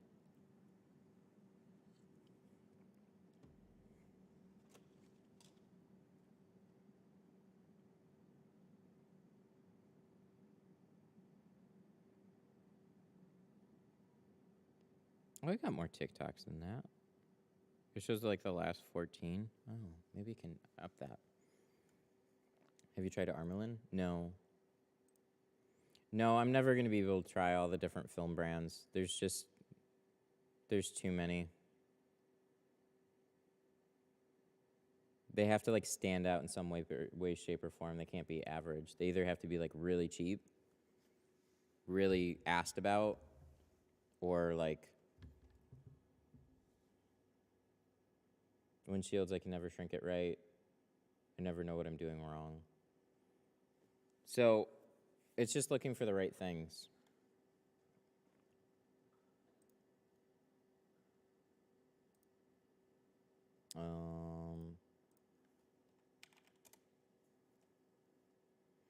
Is the Apex 1.5 any good? No, it's really good. It's got a little extra haze, which is why I didn't pick it up in the beginning. I felt like when you go from Pro Nano to Apex, the clarity suffers a little bit, and that was pretty much the case with any super ceramic, so it was really normal for the time. I just got my hands on the 2mm stuff that they made. Like, they just made it. So it's like brand friggin' new. Apex was already new. This stuff is like this week new. And it is, or I got an early sample like a couple weeks ago, and then I just got 5, 35, 20, and 50. So I have all the shades now. And oh my God, the difference between the clarity on my windshield on the Blazer versus the front doors is big. There's just no haze. I can't see a haze. It just looks good.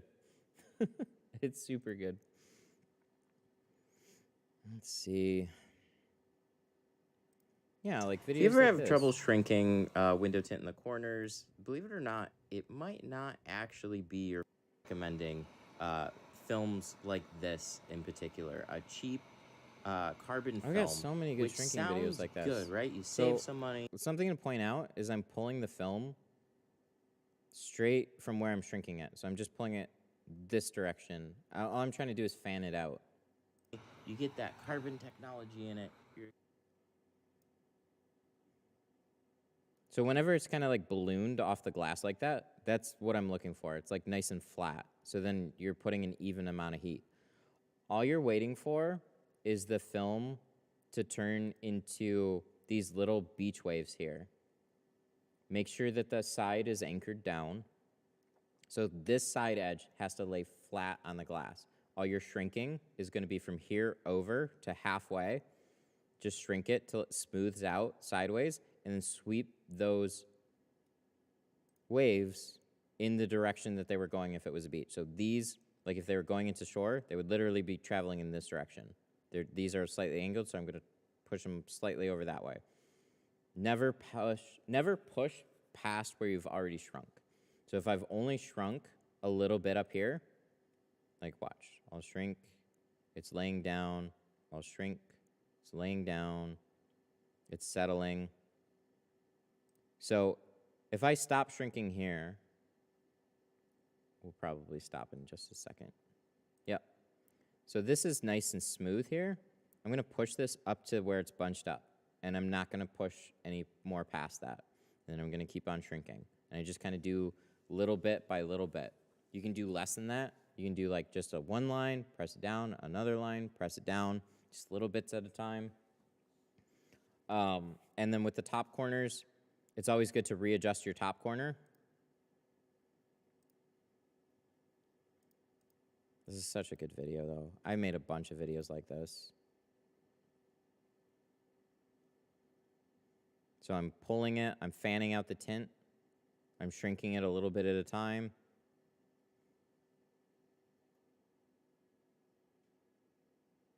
And you can do the exact same thing with T-View all day long.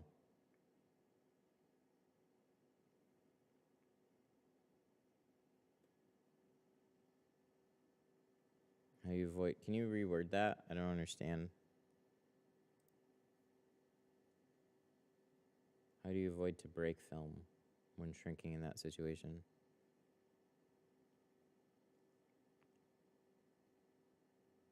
So anytime the film looks like it's bunching up into like one big finger, I'm always pulling it and fanning it back out.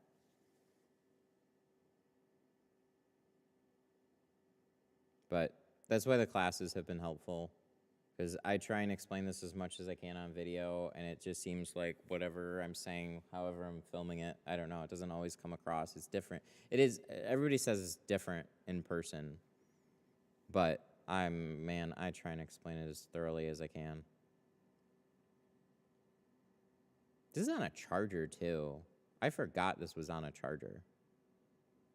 So you see this, do you see how much film is bunched up here?